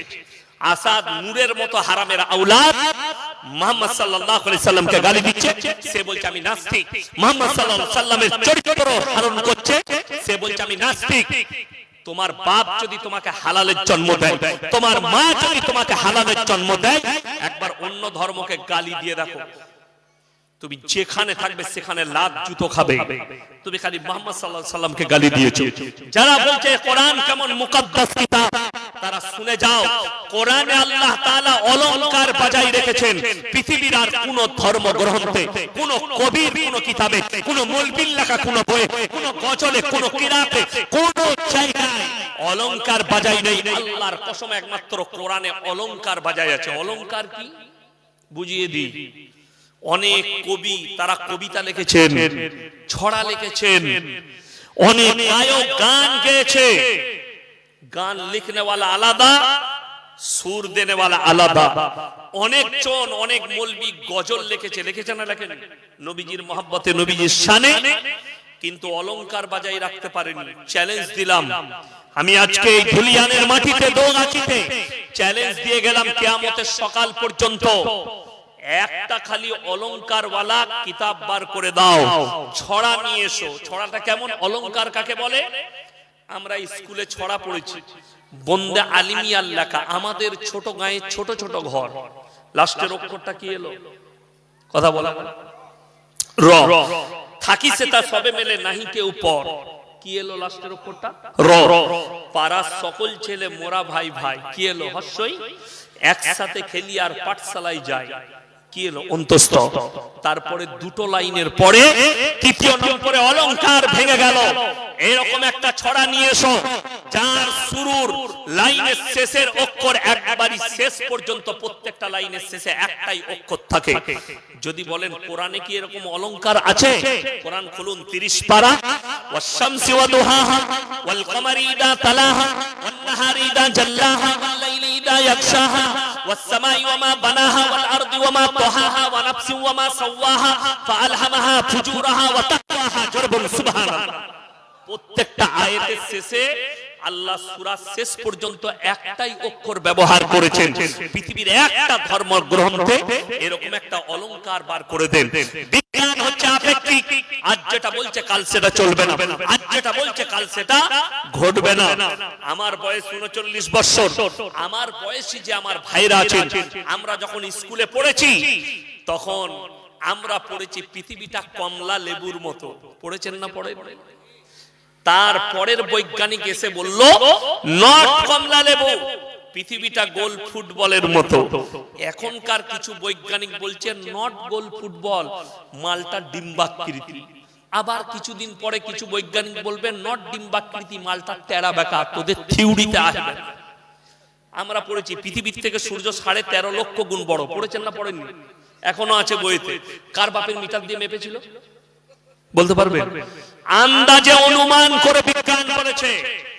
আগে দেখবেন বাড়িতে রেডিও থাকতো, আমাদের দাদুদের কাছে রেডিও থাকতো না, মানুষ রেডিওতে খবর শুনতো, গান শুনতো, বিভিন্ন দেখতো। তখন তো টেলিভিশন ছিল না, রেডিও। রেডিওর সেন্টারটা আকাশবাণী বলে একটা সেন্টার ছিল, ছিল না? ছিল না। খুললি কখন? যেমনি চৈত্র মাস আসতো সেন্টারটা খুলে দিলি আকাশবাণী। আজকে উত্তর পশ্চিম দিক থেকে হাওড়া, হুগলি, মুর্শিদাবাদ, নদিয়ার উপর দিয়ে, বাংলাদেশের উপর দিয়ে 180 কিলোমিটার গতিতে ঝোড়ো হাওয়া বয়ে যাবে, বজ্রসহ বৃষ্টিপাত হতে পারে। মালটা ফাঁকা চলে গেল, কিছুই হলো না।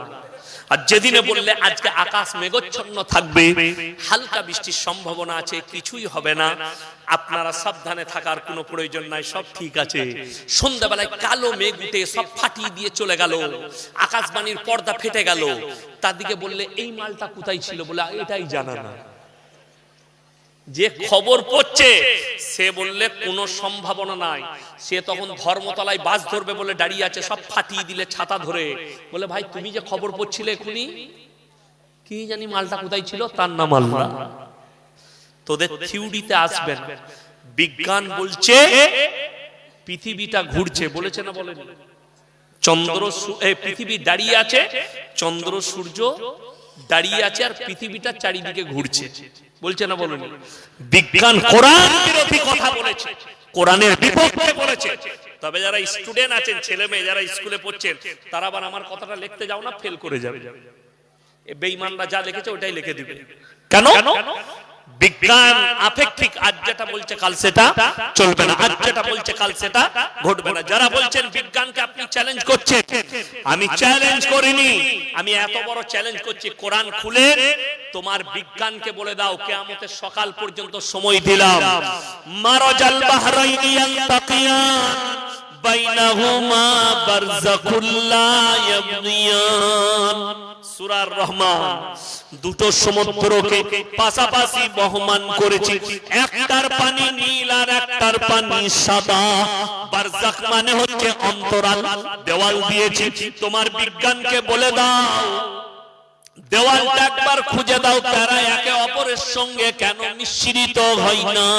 তোমার বিজ্ঞান আজকে বলছে, আর আমার আল্লাহ 1400 বছর আগে নবীজিকে বললেন মারাজাল বাহরাইনি ইয়ালতাকিয়ান বাইনাহুমা বারযাখুল লা ইয়াবগিয়ান। দুটো সমুদ্রকে আমি আল্লাহ পাশাপাশি বহমান করেছি, একটার পানি নীল আর একটার পানি সাদা। আমার হুকুম ছাড়া তারা একে অপরের সঙ্গে মিশ্রিত হবে না, তার মধ্যে এখানে অন্তরাল দিয়েছি। বিজ্ঞানকে বলো দেওয়ালটা বার করে দাও, অন্তরলটা আমার আল্লাহ কি দিয়েছে, তারপরে তোমরা ফুটানি করবে। আগে চলুন, যারা বলছে পৃথিবীটা ঘুরছে, চন্দ্র সূর্য দাঁড়িয়ে আছে, আমার নবী বিশ্ব নবীকে হযরত মুহাম্মদ মুস্তাফা সাল্লাল্লাহু আলাইহি ওয়াসাল্লাম বেঈমান কাফেররা প্রশ্ন করেছে, হে আল্লাহর নবী আপনি মানুষকে ভীত ভঙ্গিত করছেন, কিয়ামত সম্পর্কে মানুষকে ভীত করছেন, কবে কিয়ামত হবে বলে দিন, কিয়ামতের তারিখটা কবে? আল্লাহর নবীকে প্রশ্ন করেছে, ইয়াসআলু আইয়ানা ইয়াউমুল কিয়ামা, কিয়ামতটা কবে হবে? আমার আল্লাহ উত্তর দিলেন, হে নবী তাদেরকে শুনিয়ে দাও, ফাইদা বারিকাল বাসার, সেদিনে তোমাদের চোখগুলো স্থির হবে, ওয়া খাসাফাল কমার, সেদিনে চন্দ্র আলোহীন হয়ে যাবে, ওয়া জুমিয়াশ শামসু ওয়াল কমার, চাঁদ আর সূর্যকে একটা রাস্তাতে টক্কর খাওয়াবো। সূরা কিয়ামা 29 পারা। আগে চলুন সূরা ইয়াসিন, কুল্লুম ফি ফালাকি ইয়াসবাহুন, নবমণ্ডলে যা আছে তারা জানো নিজের নিজের কক্ষপথে চলমান। চন্দ্র সূর্য সবাই চলছে। আল্লাহ কোরআনে বললেন আমি দুজনকে টক্কর খাওয়াবো। সূরা নাবা 30 পারা। তোমার বিজ্ঞানকে জিজ্ঞেস করো, আল্লাহ কোরআনে বললেন আলাম নাজালিল আরদা মিহাদা, আমি কি জমিনকে করিনি তোমাদের জন্য বিছানা, ওয়াল জিবালা আওতাদা, পাহাড়গুলোকে খুঁটো গেড়েছি, পৃথিবী তুমি নড়াচড়া করো না, জমিন তুমি আর নড়াচড়া করবে না, খুঁটো গেড়ে দিয়েছি পাহাড়গুলোকে। আমার বন্ধুগণ, কোরআনকে যারা মিথ্যা বানাতে চাইছে, বেঈমান কাফের, তাদেরকে বলো কোরআন সত্য, কিয়ামত পর্যন্ত সত্য থাকবে।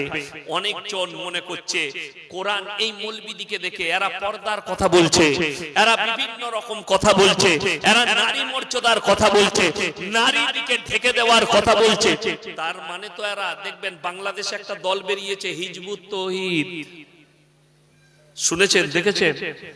তাদের ইমামের নাম হচ্ছে সেলিম, ফেসকাট দাড়ি।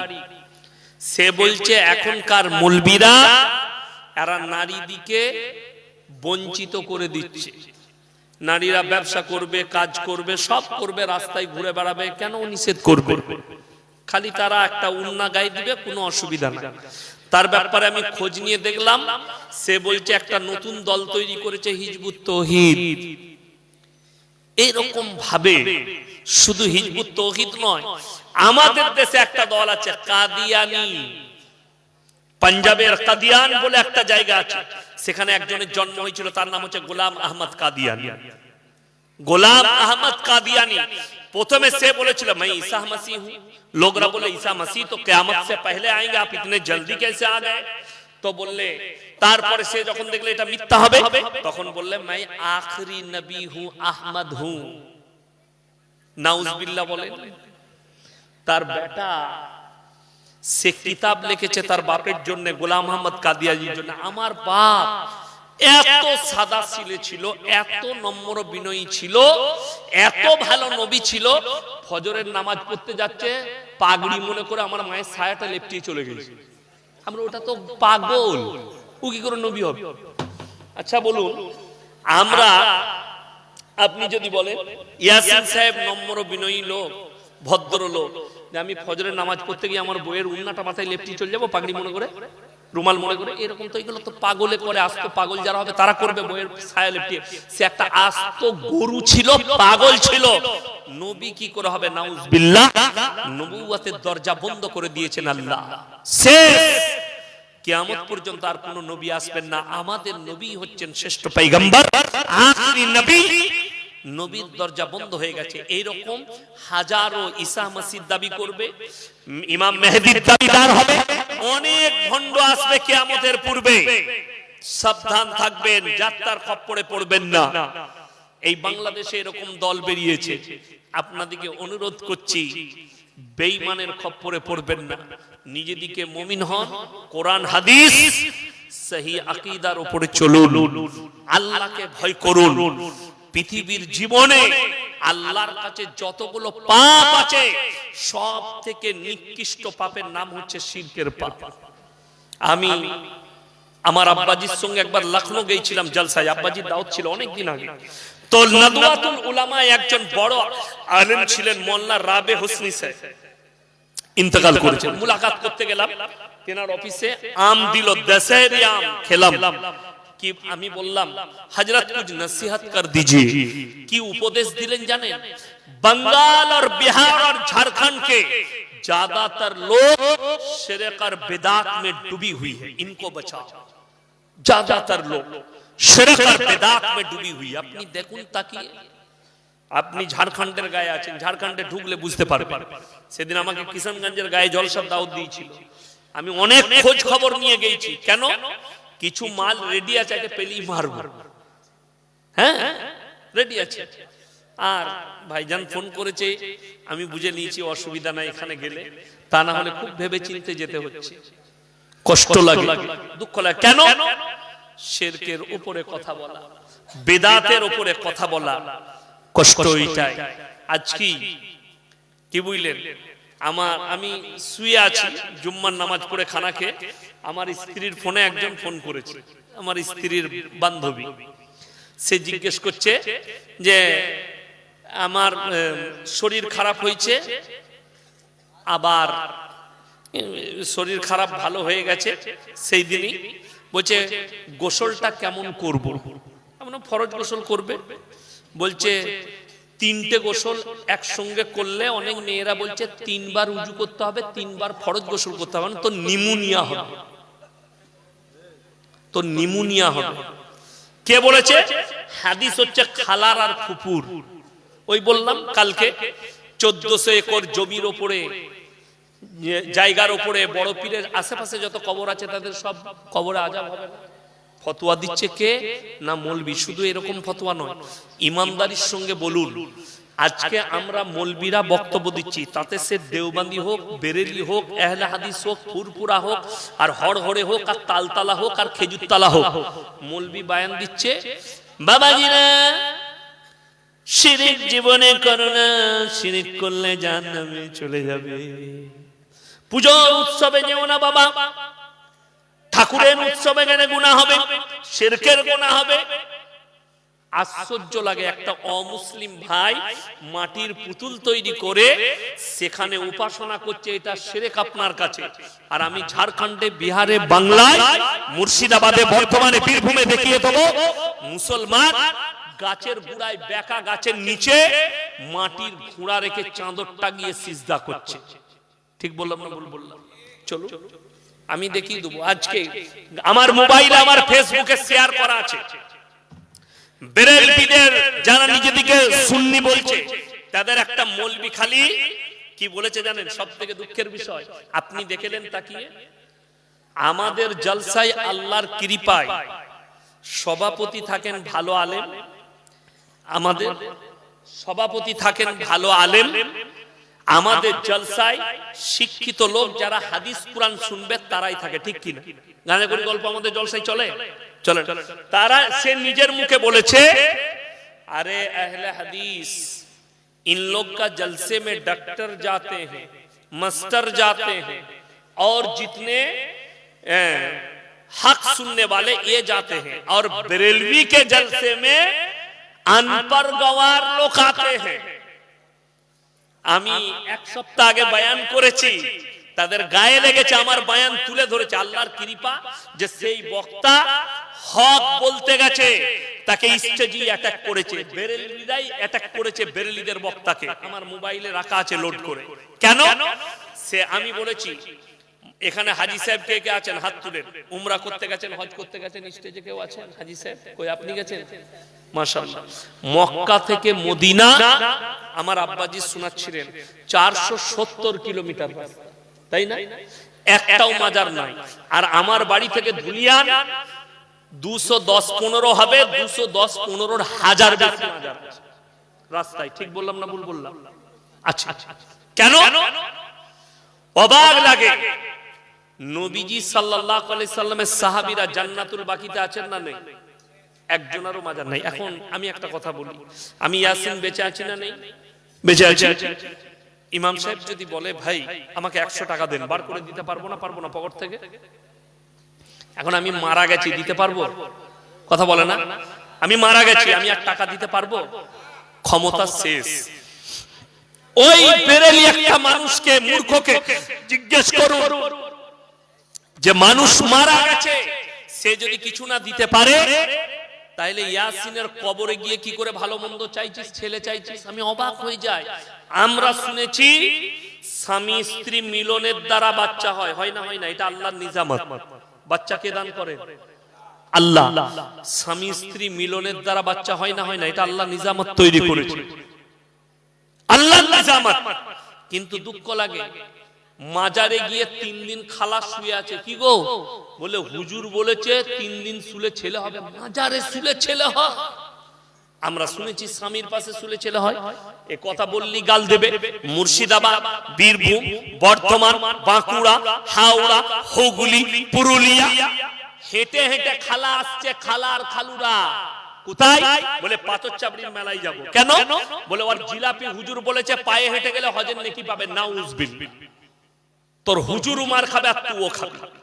নাম্বার 2, যদি আমার বক্তব্য এই মোবাইলের মাধ্যম দিয়ে কিংবা এখানে কোন বেরেলভি ভাই, কোন ফুরফুরার ভাই শুনছেন, তোমাদিকে আমাদের কোন মৌলবি নয়, আহমদ রাজা বেরেলভি, কিতাবের নাম ফতোয়ায়ে রিজভিয়া, খণ্ড নম্বর 24, পৃষ্ঠা নম্বর 497, ছাপা হয়েছে করাচির মাটিতে। তিনি নিজে লিখেছেন, মেয়েদের মাজারে যাওয়া তো দূরের কথা, নিয়ত করাটাও হারাম। ফুরফুরার দাদা হুজুর তিনি নিজের ফতোয়ায় লিখেছেন, মেয়েদের মাজারে যাওয়া হারাম। তাহলে পাথর চাবড়িতে যে মেয়েগুলো যাচ্ছে, কোথা থেকে? আসমান থেকে আসছে? তোমাদের মা বোন এরা মানা করতে পারে না। ওই মৌলবি বলেছে, আমি বলেছি কবরে চাদর চড়ানো জায়েজ হলে আল্লাহর রাসূলের কবরটা আসমান পর্যন্ত হিরে মতি মুক্ত চাদরে ঢেকে যেত। আল্লাহর রাসূলের কবরে জায়েজ নেই, পৃথিবীর আর কোন মৌলবি মোল্লা পীর ফকিরের কবরের জন্য জায়েজ হবে না। আশ্চর্য লাগে। আমি হায়দ্রাবাদে 2 বার জলসা করেছি। জলসা শেষ করেছি রাত 11টায়। একজন বন্ধু বললে, আপনি আমার সঙ্গে চলুন, আমার সোনাপাটি হুগলিতে বাড়ি, তারকেশ্বরের কাছে। তো তিনি নিয়ে গেলেন। মক্কা মসজিদের পাশে একটা ছোট গোল মসজিদ আছে, সেখানে নামাজ পড়লাম ফজরে। পেস্তা হাউসে চা খেলাম। তো আমি বললাম এখনো ফ্লাইটের দেরি আছে, দুর্গাপুরে নামবো, তো ঘুরতে চলুন। পাহাড়ের গায়ে নিয়ে গেল। বসে গল্প করছি, তো আমাদের বর্ধমানেরই একটা ছেলে সাথে গিয়েছিল। সে বলছে, হুজুর একটা কথা জিজ্ঞেস করবো। করো, প্রশ্ন যা আছে বলো। বললে, আমাদের হায়দ্রাবাদে মানুষ মারা গেলে কবর দেওয়ার পরে তার কবরে ফুলের চাদর দেওয়া হয়। এমন কেন দেয় ভাই? বলছে এখানকার মৌলবীরা বলছে, লোকরা বলছে, ওই ফুলটা যতদিন বেঁচে থাকবে ততদিন কবরের আযাব হবে না। এমন দারুণ জিনিস, ওটা মরার আগে আর একটা মাল ঢুকিয়ে দিবি, তাহলে আর কোনোদিন হবে না। ফতোয়াকার, গুটকাখোর, জিলাপি হুজুরে বললি খারাপ মৌলবি। শুধু তাই নয়, আমি বলেছি, আরে মূর্খের দল, মাজারে চাদরটা না দিয়ে তোর বাড়ির পাশে কোন মায়ের গায়ে চাদর নেই, শীতকালে 5টা চাদর কিনে 5টা গরিবকে দেগা, আল্লাহ রাজি হয়ে যাবে। বড় কষ্ট লাগে। শুধু তাই নয়, আমি বলেছি, হে আমার ফুরফুরার ভাইয়েরা, তোমরা বলতো দাদা হুজুরকে ভালোবাসি, দাদা হুজুর মেয়েদের মাজারে যাওয়া হারাম লিখেছে, আর মুখে বলছে দাদা হুজুরকে ভালোবাসি। হাওড়া, হুগলি, 24 পরগনার লোক, তারা বাস ভাড়া করে খাজা বাবার মাজারে বউকে নিয়ে গিয়ে সেখানে সিজদা নিয়ে আসে। প্রত্যেকে বড় দাদা হুজুরের দুশমন কেউ নয়, আমরা নয়, তোরা দুশমন। আমরা তো হক বলছি। বড় কষ্ট লাগে এই বেরেলভি মৌলবিগুলোকে দেখে, যারা নিজেদিকে বলে একমাত্র সেওয়ায়ে সুন্নি লোক ही जन्नत में जाएंगे।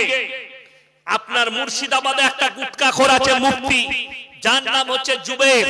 ঝাড়খণ্ডের একটা মাল আছে, তার নাম হচ্ছে জাহাঙ্গীর। সে আমাকে গালি না দিলে তার পেটের ভাত হজম হয় না, আমার বাপকে গালি না দিলে পেট ভাত হজম হয় না। এই ঝাড়খণ্ডের মুফতি আপনার ডোমকলে গিয়ে বলছে যে আহলে হাদিস আর দেওবন্দিরা কাফের, এদের সঙ্গে বিয়ে দেওয়া যাবে না, এদের জবাই করা মুরগি খাওয়া যাবে না, এদের সঙ্গে কোনো কিছুতে লেনদেন করা যাবে না, এদের সঙ্গে বেটা বিটির বিয়ে দেওয়া যাবে না।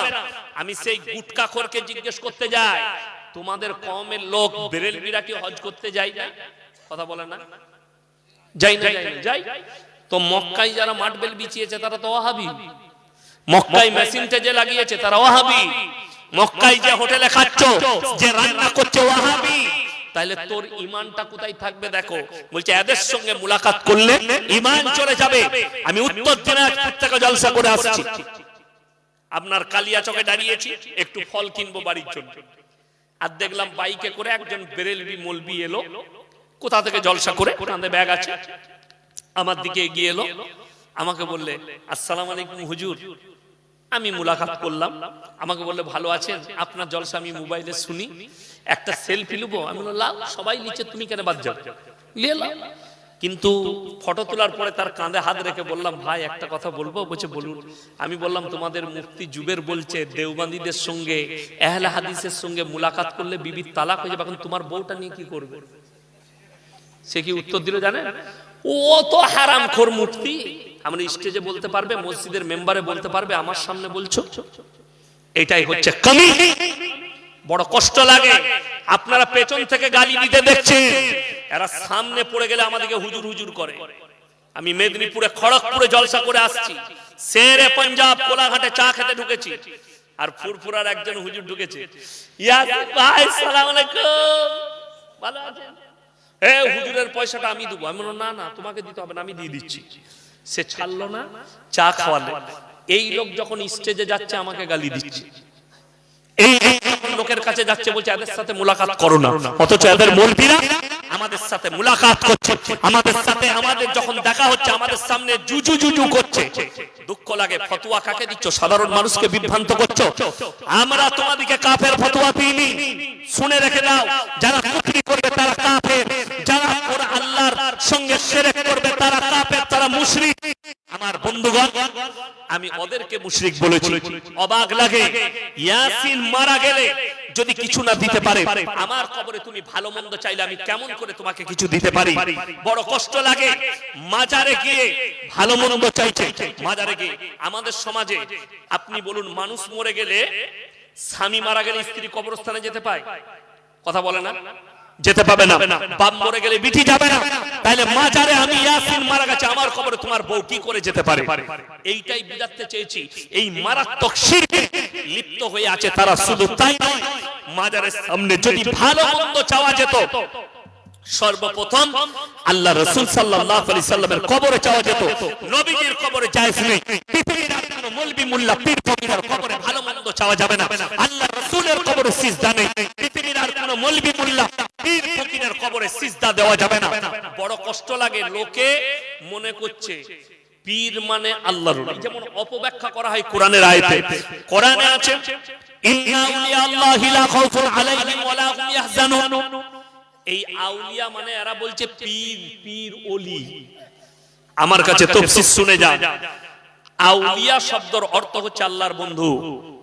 সেটা আমিও হতে পারি, আপনিও হতে পারেন, সাধারণ লোক। আমলের দ্বারা যারা আল্লাহর বন্ধু হবে তাদের দুনিয়া এবং পরকাল কোন জায়গায় কোন রকমের ভয় নেই। আপনি আল্লাহর বন্ধু হন নামাজের দ্বারা, আমলের দ্বারা। আল্লাহর কাছে যতগুলো পাপ আছে, শিরকের পাপ, কেউ যদি শিরক করে মারা যায়, ইস্তেগফার না করে, তুমি জেনে গেছো এটা শিরক, ইস্তেগফার করলেন, আর আপনি যদি মারা যান, আল্লাহ ইচ্ছা করলে সব গুনাহ ক্ষমা করবেন। এটা আল্লাহর হক, আল্লাহ ক্ষমা করবেন।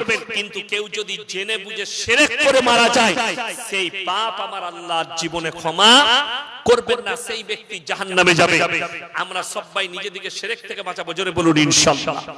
আমার বন্ধুগণ, মারাত্মক আর একটা পাপ, সেটা হচ্ছে ওয়ালা তাকরাবুজ জিনা ইন্নাহু কানা ফাহিশা ওয়া সা সাবিলা। ব্যভিচার করা তো দূরের কথা, যে রাস্তায় ব্যভিচার হয় সেই রাস্তার ধারে পাশে তোমরা যাতায়াত করো না। যে রাস্তায় ব্যভিচার হয় ধারে পাশে যাতায়াত করো না। আপনারা বলুন, পর্দা ফরজ না ফরজ নয়? ফরজ। আপনি নিজের আত্মাকে জিজ্ঞেস করুন, মনকে জিজ্ঞেস করুন, আপনার পরিবারে কতটা পর্দা আনতে পেরেছেন, আপনার ফ্যামিলিকে কতটা পর্দা করতে পেরেছেন। বড় কষ্ট লাগে, আপনারা মোবাইলে দেখেছেন অনেকজন কমেন্ট করেছে ইয়াসিন সাহেবের এই ভাষা ইউজ করা উচিত হয়নি। আমি একটা জলসায় গেছি মুর্শিদাবাদের ডোমকলের কাছে, সেই জলসায় ঢুকে দেখছি মাজমায় একজন ভালো বক্তা বয়ান করছেন, 20টা লোক বসে আছে, 15 থেকে 20টা, আর মেলাতে 5000 ছেলে মেয়ে ঘুরে বেড়াচ্ছে। আমি আর মাথা ঠিক রাখতে পারিনি, এখানে আমি আর জলসা করব না, পালিয়ে যাব। বড় কষ্ট লাগে, দুঃখ লাগে, সেখানে ছেলে মেয়ে একসাথে ঘুরে বেড়াচ্ছে, যে মাটা বেপরোয়া ভাবে ঘুরছে। আপনি মনে করছেন আমার মেয়ের বয়স 13 বছর, আমার মেয়ের বয়স 15 বছর, এই যদি বাজারে ঘুরে, এই যদি মেলায় ঘুরে, এতে কি আছে? সে তো বালিগ নয়। কে বললো বালিগ নয়? একটা মেয়ে 10 বছর বয়স হয়ে গেলে তার জন্য নামাজ ফরজ, পর্দা ফরজ। একটা ছেলে, আজকে জানেন আপনার মেয়ের বয়স 13 বছর, আপনার ছেলের বয়স 15, ফজরের সময় মা তার সন্তানকে ঘুম থেকে উঠাই না, আমার সন্তানের ঘুমের ডিস্টার্ব হবে তো তাকে নামাজে উঠাবো না। এর থেকে বড় দুশ্মন মা বাপ পৃথিবীতে আর কেউ নেই। সেই সন্তানের জন্য সব থেকে বড় দুশ্মন ওই মা বাপ, যারা ছেলের কষ্ট হবে বলে নামাজের জন্য উঠাই নাই। ছেলে নামাজ পড়তে যাবে, কষ্ট হবে বলে নামাজের তাকিদ দেয় না। আপনি ভেবে দেখুন, ছেলে একদিন স্কুল না গেলে মা মারে, মারে না? মারে না? বাপ বকে, টিউশন যায়নি, মা বলছে শোন তোর বাপ টাকা দিয়ে টিউশন পড়াচ্ছে, আর যাবি না মানে? কিন্তু দুঃখ লাগে, টিউশন যদি টাকা দিয়ে নাও পড়ে, ছেলেটা যদি মূর্খ হয়ে যায়, পড়ালেখা না হয়, খেতে পাবে না? পাবে না খেটে? কিন্তু ভেবে দেখুন তো, আপনার ছেলে যদি আপনার কারণে বেনামাজি হয়, চোখের সামনে জাহান্নামে যাবে, আপনি বরদাস্ত করতে পারবেন আগুনে গেলে? ভেবে দেখুন, যদি মনে হয় আমার চোখের সামনে যদি আমার সন্তান জাহান্নামে যায়, তাহলে আমার সন্তানকে আমি কাল আজ ফজর থেকেই তুলবো, নামাজটা পড়, নামাজটা পড়। আপনি জিজ্ঞেস করুন, আমরা যারা মাদ্রাসায় পড়েছি, মৌলবীরা, আমাদের শিক্ষকরা, আমি যখন গুজরাটে হিফজ করতাম কোরআনে, তখন রাত 3টেই তুলে দিত, ফজরের আগেই, নামাজের আগেই আমরা সবক শুনিয়ে দিতাম। ফজরের নামাজ শেষ, আপনার সবক পারা শুনিয়ে দিতাম, আর 10টা বাজতে বাজতে আমুকটা শেষ, জোহরের পরে আবার পড়তে বসতাম, তখন সবক শোনাতাম, সবক পড়ে নিতাম। কেন? ফজরের সময় ঘুম থেকে উঠে ব্রেন খালি থাকে, সেই সময় যা পড়বে ব্রেনে ঢুকে যায়। আপনার সন্তানকে আপনি ভালো রাস্তা দেখান, সঙ্গ দোষে লোহা ভাসে, একটা মারাত্মক সমাজে কথা আছে। আপনার ছেলে কোন জায়গায় উঠা বসা করছে, এটাও বাম্মাকে খোঁজ রাখতে হবে। আমার ছেলে নামাজির কাছে বসছে, ইমাম সাহেবের সঙ্গে সম্পর্ক রেখেছে কিনা, নামাজে যাচ্ছে কিনা, ছেলে টাসের আড্ডায়, মদের আড্ডায় বসছে। অনেকজন বলে আমি মদের আড্ডায় বসি, কিন্তু আমাকে কেউ খাওয়াতে পারবে না। ঠিক 1 মাস হবে, বন্ধু বলবে আবে একটু লে না, এক কুলি নিয়ে দেয়, প্রথম খারাপ, খাবো না তো খা, গেল। তারপরের সপ্তাহে বললে আর একটু নিয়ে দেখ তো, আজকে একটু মাংসটা লে দে। 6 মাস পরে সে 1 গ্লাসের মাতাল হবে, 1 বছর পরে বোতলের মাতাল হবে। সঙ্গ দোষে লোহা মাসে কিরকম বলে দিই। যদি এখনই আমার ড্রাইভারকে ডেকে নিয়ে আসেন না, আমাদের যতজন বসে আছি এদের থেকেও বড় শেখ মনে হবে। যারা ইউটিউবার আছে, আমার ড্রাইভারকে চিনে তারা জানে, আমাদের থেকেও বড় শেখ। কেন? আমার তো আল্লাহ সব দিয়েছে, দাড়ি দেয়নি। কি বুঝলেন? আমি মায়াপুরে এক জায়গায় জলসা করতে গেছি, 25,000 শ্রোতা, পেছন থেকে কাগজে লিখে দিয়ে পাঠাচ্ছে আর বয়ান শোনা যাবে না, হুজুরের দাড়ি চাচা। আমি বললাম আল্লাহু আকবার, আমি দাড়িতে জীবনে হাত লাগাইনি। ও তো দূর থেকে মনে করছে মালটার দাড়ি নাই। হ্যাঁ, আমি বললাম ভাই আমার কি দোষ, দাড়ি বেরোয়নি, এবার তোমার কাছে যদি কোনো চাপান ফাপান থাকে দাও, ছড়িয়ে দেবো, মাল বেরিয়ে যাইতে যাবে। আমার জান তো আমার ড্রাইভারের এত বড় বড় দাড়ি। আমি তখন অতটা মানুষ চিনত না। পুরুলিয়ায় এক জায়গায় দাওয়াতে গেছি, ও ড্রাইভার গাড়ি থেকে নেমেছি, একজনকে বলেছে कि हजरत के खिदमत में रहना, साथ में लेके नाश्ता कराना। গাড়ি থেকে দুজনাই নেমে গেছি, ও দেখছে আমার ড্রাইভার হাতটা ধরেছে। আমি আর কিছু বলি নাই, চলছে চলো। হযরত আইয়ে আলা উজুর পানি করে বদনার পানিটা দেখছি ওকে দিচ্ছে, আমাকে দেয়নি। আমি নিজে কল টিপে উজু করলাম, আমি ওকে বললাম কিছু বলি না, ছেড়ে দেবো, যা পাচ্ছে করুক। নাস্তায় বসেছি, প্লেটে নাস্তা দিয়েছে, ভালো ভালো মিষ্টিগুলো সব ওর দিকে করে দিচ্ছে। আমি তো চালিয়ে যা, কি হইল? যখন যাব তখন আমার ডাক পড়েছে যে আপ মৌলভী সাহেব को लेके आओ। তখন আমি যাচ্ছি, তখন বলছে হযরত गलती हो गया। मैं बोला कोई गलती नहीं, ये तो अल्लाह का रहम और करम है। दाढ़ी का बरकत, टोपी का बरकत, कपड़े का बरकत, ये उलमाओं का बरकत है, हमारे रसूल का बरकत है। আমার ড্রাইভার যখন আমার গাড়িতে প্রথম চাপে, আমি জীবনে ওকে দাওয়াত দিইনি। ও শুধু হাতে সুতো ছিল, এক হাতে বালা ছিল, চুলের কাটিং আলাদা ছিল, জিন্সের প্যান্ট আর গেঞ্জি পরতো। আমি জীবনে ওকে, গুটকাও খেতো, আমি জীবনে দাওয়াত দিইনি যে কেন গুটকা খাচ্ছিস, কেন, তারপরের দিনই ছেড়ে নেমে যাবে। তো ওকে আমি বলতাম যে মাঝে মাঝে জলসাগুলো শুনবি। ও আমার থেকে বয়সে অনেক ছোট, আবার আমার একদম নিজের ক্লোজ আত্মীয়, ওকে আমি জীবনে বলিনি। তো হঠাৎ একদিন দেখছি পাঞ্জাবি আর লুঙ্গি পরে চলে এসছে, বলছে আমি প্যান্টগুলো সব ছেড়ে দিয়েছি, মৌলভী সাহেব আর কিচ্ছু পরবো না, হাতে সুতো নাই, কিচ্ছু নাই, মাথায় টুপি লাগিয়ে চলছে, এইভাবে জলসায় যাব। সঙ্গ দোষে লোহা ভাসে। আপনার সন্তান এই ইমামের পাশে যখন উঠা বসা করবে, সেই ছেলেটা নামাজি হবে, দিনদার হবে। আর যদি মাতালদের পাশে তাসের আড্ডায় বসে, লটারির আড্ডায় বসে, সে জুয়োখোর হয়ে যাবে। সঙ্গ দোষে লোহা ভাসে। আপনার সন্তান কোথায় বসছে ওটাও আপনাকে লক্ষ্য রাখতে হবে। আপনার সন্তান নামাজ কাজা করছে কিনা লক্ষ্য রাখতে হবে। সবাই লক্ষ্য রাখবেন, জোরে বলুন ইনশাআল্লাহ। মায়ের দিকে পর্দায় নিয়ে আসুন, ভেবে দেখুন না, 1 টাকার একটা চকলেট, 5 চকলেট একটা প্যাকেটের মধ্যে থাকে, কোন দোকানদার সেটা ছিঁড়ে যদি প্লেটের মধ্যে রেখে বিক্রি করে, সেই চকলেট কেউ খরিদ করবে না। কেন? মাছি বসেছে, এতে ধুলো পড়েছে। আপনার কাছে 1 টাকা চকলেটের মূল্য আছে, আপনার বিবির ইজ্জতের মূল্য নেই, আপনার বোনের ইজ্জতের মূল্য নেই, আপনার বিটির ইজ্জতের মূল্য নেই। অথচ আল্লাহ কোরআনে বলেছে ওয়াদরিব খুমুরিহিন্না আলা জুনুবিহিন। হে নারী, তোমরা পর্দা নির্ধারিত করো, তোমরা কোনোদিন ধর্ষিত হবে না, তোমরা কোনোদিন লাঞ্ছিত হবে না। আমার বন্ধুগণ, আপনাদেরকে অনুরোধ করে বলছি, চিকেন পেটিস ব্যক্তিকে মারা 2 আসামিকে ফুলের মালা দিয়েছে, বরণ করেছে। দেখুন, ইসলাম অন্যায়কে মানে না, অন্যায় ইসলাম করে না। কোরআনে আছে, আমার যারা হিন্দু ভাই শুনেন তাদেরকে বলবো, কোরআনে আছে কেউ যদি কোনো নিরীহ মানুষকে হত্যা করে, সে যেন গোটা মানব জাতিকে হত্যা করলো। কেউ যদি কোনো মানুষের উপকার করে, গোটা মানব জাতির উপকার করলো। আল্লাহ নবী বলেছেন, তোমরা মুমিন ততক্ষণ হতে পারবে না যতক্ষণ পর্যন্ত তোমার কাছ থেকে তোমার প্রতিবেশী সুরক্ষিত নয়। আপনারা মোবাইলে ভিডিও দেখেছেন, মুম্বাইয়ের টাটা মেমোরিয়াল হসপিটালে অনেকগুলো গেট আছে। গত বছরে একটা গেটে একজন হিন্দু ভাই, তিনি খানা বাড়ছেন, লোক গরিবরা লাইন দিয়ে নিচ্ছে, সেখানে সে এলান করছে, जो जय श्री राम बोलेगा उसी को खाना मिलेगा, ना तो लाइन से निकलो। অনেক মুসলিম মেয়ে ছিল, অনেক মুসলিম চাচা ছিল, বেরিয়ে গেছে, খানা দেয়নি। আর একজন মুসলিম ব্যক্তি, তিনি খানা বাড়ছেন, कुछ बोलने का जरूरत नहीं, भूख लगी है खाना खा लो। জোরে বলুন সুবহানাল্লাহ। এটাই তো ইসলাম শেখায়। তোমরা দেখো না, কে সে হিন্দু হোক, দলিত হোক, আদিবাসী হোক, ক্ষুধার্ত হলে খাবার দাও, বস্ত্রহীন হলে বস্ত্র দাও, বিপদে পড়লে পাশে দাঁড়াও।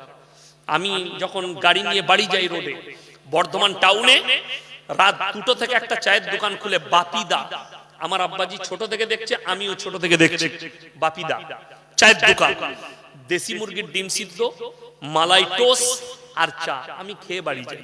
সেদিনে গাড়ি থেকে নামলাম, ইলাহাবাদ থেকে একটা বাচ্চা মেয়ে 13 বছরের পালিয়ে এসেছে, তার বাপ অত্যাচার করেছে, ইসলাম ধর্মের নয়, অন্য ধর্মের। বাপিদার কাছে বসে আছে, বাপিদা বললে দেখুন না, এই মেয়েটা পালিয়ে এসছে, আর কাছে পয়সাও নেই বলছে। আমি বললাম, বাপিদা যা খাবে দিয়ে দেন, খাইয়ে দেন পেট ভরে। কোথায় যাবে মা? বললে আমি মেদিনীপুর শ্রীনগর যাব। আমি বললাম বাস এলে চাপিয়ে দিবে, কত ভাড়া লাগবে? বলছে 160 টাকা। আমি তাকে 200 টাকা ধরিয়ে দিলাম। আমি বললাম, বাপিদা এটা দিয়ে দেন, ওর ভাড়াটা দিয়ে বাকিটা ওর হাতে দিয়ে দিবে, তুমি চলে যাও। সে আমাকে তাকিয়ে দেখলো, কেন জানে? আমরা ইসলাম থেকে ধর্ম দেখি না, বিপদে আছে তার পাশে দাঁড়াও। এটা হচ্ছে ইসলাম। এখন দেখুন প্যাটিস বিক্রেতাকে যে মেরেছে, যারা গীতা পাঠ করছিল তারা যদি গীতা থেকে প্রমাণ দিতে পারে যে কেউ যদি মাংস খায় তাকে মার্ডার করে দাও, তাকে পিটাও, কেউ যদি মাংস বিক্রি করে তাকে পিটাও। আচ্ছা ওই লোকটা প্যাটিস বিক্রি করছে বলে মেরেছে, আচ্ছা ওই দিনে কলকাতায় বেশিরভাগ হোটেলে মাংস পাওয়া যায় না, যায় না? কথা বলে না, পাওয়া যায়। তো হোটেলওয়ালার দিকে মারলেন না যে আজকে কেন মাংস বিক্রি করছিস কলকাতা হোটেলে? হোটেলগুলো আজকে বন্ধ রাখতো। যাই হোক, তিনি মেরেছেন, অপরাধ করেছেন। কোন ধর্ম এই অশান্তির কথা শেখায় না, বিশেষ করে ইসলাম শান্তির বার্তা দেয়। আল্লাহ আমাদেরকে হেফাজত করুক। বেলডাঙ্গা মসজিদে প্রথম জুম্মার নামাজ এই নিয়ে গীতা পাঠের ময়দানে চিকেন প্যাটিস। যাই হোক, ইসলাম কেউ কি খারাপ বার্তা দেয় না। কোরআনের বার্তা হচ্ছে শান্তির বার্তা। কেউ কোরআনের বিরুদ্ধে বলছে সে বলুক, যাই আছে, আমাদের মাথা ব্যথা নেই। আমাদের ব্যথা হচ্ছে একজন মুমিন ব্যক্তি সে যেন বেঈমান না হয়, একজন মুসলমান সে যেন কোন রকমের অন্যায় কাজ না করে। আমরা সবাই ন্যায়পরায়ণ হব, জোরে বলুন ইনশাআল্লাহ। হকের উপরে চলেন, না হক দেখলে প্রতিবাদ করব। কোরআনে আছে যদি কেউ মসজিদের মাল অপব্যবহার করে আপনি প্রতিবাদ করুন। কিসের দ্বারা? হয় হাতের দ্বারা, তা না হয় জুবানের দ্বারা, তা না হয় ঘৃণা করুন তাকে। আমানতের খিয়ানত যারা করবে আল্লাহ কঠিন হিসেব দিবেন কিয়ামতের দিনে। মাদ্রাসার মালে, মসজিদের মালে আমানতের খেয়ানত করা। ওই জন্য আমি খাস করে বলবো মসজিদ আল্লাহর ঘর, সবাই মহব্বত করবো, জোরে বলুন ইনশাআল্লাহ। হাত তুলে বলুন তো নামাজ কেউ ছাড়বো না ইনশাআল্লাহ। নিজের বাচ্চাদেরকে নামাজের দাওয়াত দেন। আপনার বিবিকে পর্দায় রাখুন, বিনা কারণে আপনি বাইরে বার করবেন না, পর্দা ছাড়া বাড়ির বাইরে নিয়ে যাবেন না। আজকে আমি অনুরোধ করে যাচ্ছি, কোরআনে 30টা পারা আছে। কটা পারা আছে? 30টা পারা আছে। মসজিদ আল্লাহর ঘর। 30 জন ব্যক্তি তাড়াতাড়ি 500 করে টাকা মসজিদের জন্য, এক একটা পাড়ায় 500 করে টাকা ফটফট করে আমার হাতে দিয়ে যান। মুলাকাত করুন, আমি দোয়া দেব ইনশাআল্লাহ। মুসাফির মানুষ কে কে আছেন? 500 করে নগদ টাকা। 30 জন তাড়াতাড়ি উঠে আসুন। 30টা ব্যক্তি, মায়েদের মধ্যে যদি কেউ থাকেন পাঠাবেন। আমার ভাই আপনারা অনেক দান করেছেন আমি জানি, আমি আপনাদের কাছে খালি 30 জন চাই। 500 করে টাকা আমার হাতে দিয়ে যান নগদ। যদি না থাকে মোবাইলে স্ক্যানারে জাযাকাল্লাহ ভাই, আল্লাহ আপনার হায়াতে বরকত দেখ, নিয়ে এসো মাশাআল্লাহ। আল্লাহ হায়াতে বরকত দেখ, রুজি রোজগারে বরকত দেখ। 2 জন হয়েছে, জাযাকাল্লাহ। 3 জন, আল্লাহ আপনার হায়াতে বরকত দেখ। 4 জন এসো মাশাআল্লাহ। 5 জন তাড়াতাড়ি আসুন। 6 জন। আর কে আছেন? 30টা চেয়েছি, তাড়াতাড়ি উঠে আসুন ভাই। মায়েদের মধ্যে যদি কেউ থাকে 7 জন, 8 জন, তাড়াতাড়ি আসুন। আল্লাহ আপনাদের দানকে কবুল করুক, নেক নিয়তকে আল্লাহ পুরো করুক। আল্লাহ তাআলা আপনাদের হায়াতে বরকত দেখ। 9 জন ভাই তাড়াতাড়ি আসুন, আমি 30টা চেয়েছি। কেউ যদি 2000 টাকা দিতে চান, কেউ 1000 দিতে চান, যদি পয়সা না থাকে মোবাইলের স্ক্যানারে দিয়ে যান। কেউ যদি বলেন পরে দেব তাও হবে। মাশাআল্লাহ, একজন ভাই 200 টাকা দিয়েছেন, দানকে কবুল করুক, জাযাকাল্লাহ। আল্লাহ দানকে কবুল করুক। ভাই 10টা হয়ে গেছে, জাযাকাল্লাহ। দেখুন তো কত আছে। একজন ভাই, ভাই আর কে আছেন? চলে যাবেন না, শেষ দোয়া নিয়ে যাবেন। শেষ দোয়া পড়া হবে, তারপরে যাবেন। 5000 মাশাআল্লাহ।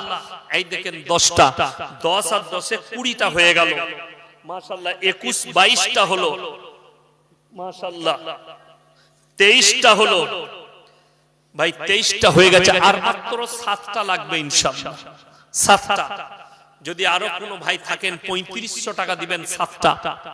কোন আল্লাহর বান্দা, কিংবা যদি আরো কেউ থাকেন 5000 টাকা দিবেন কোন আল্লাহর বান্দা।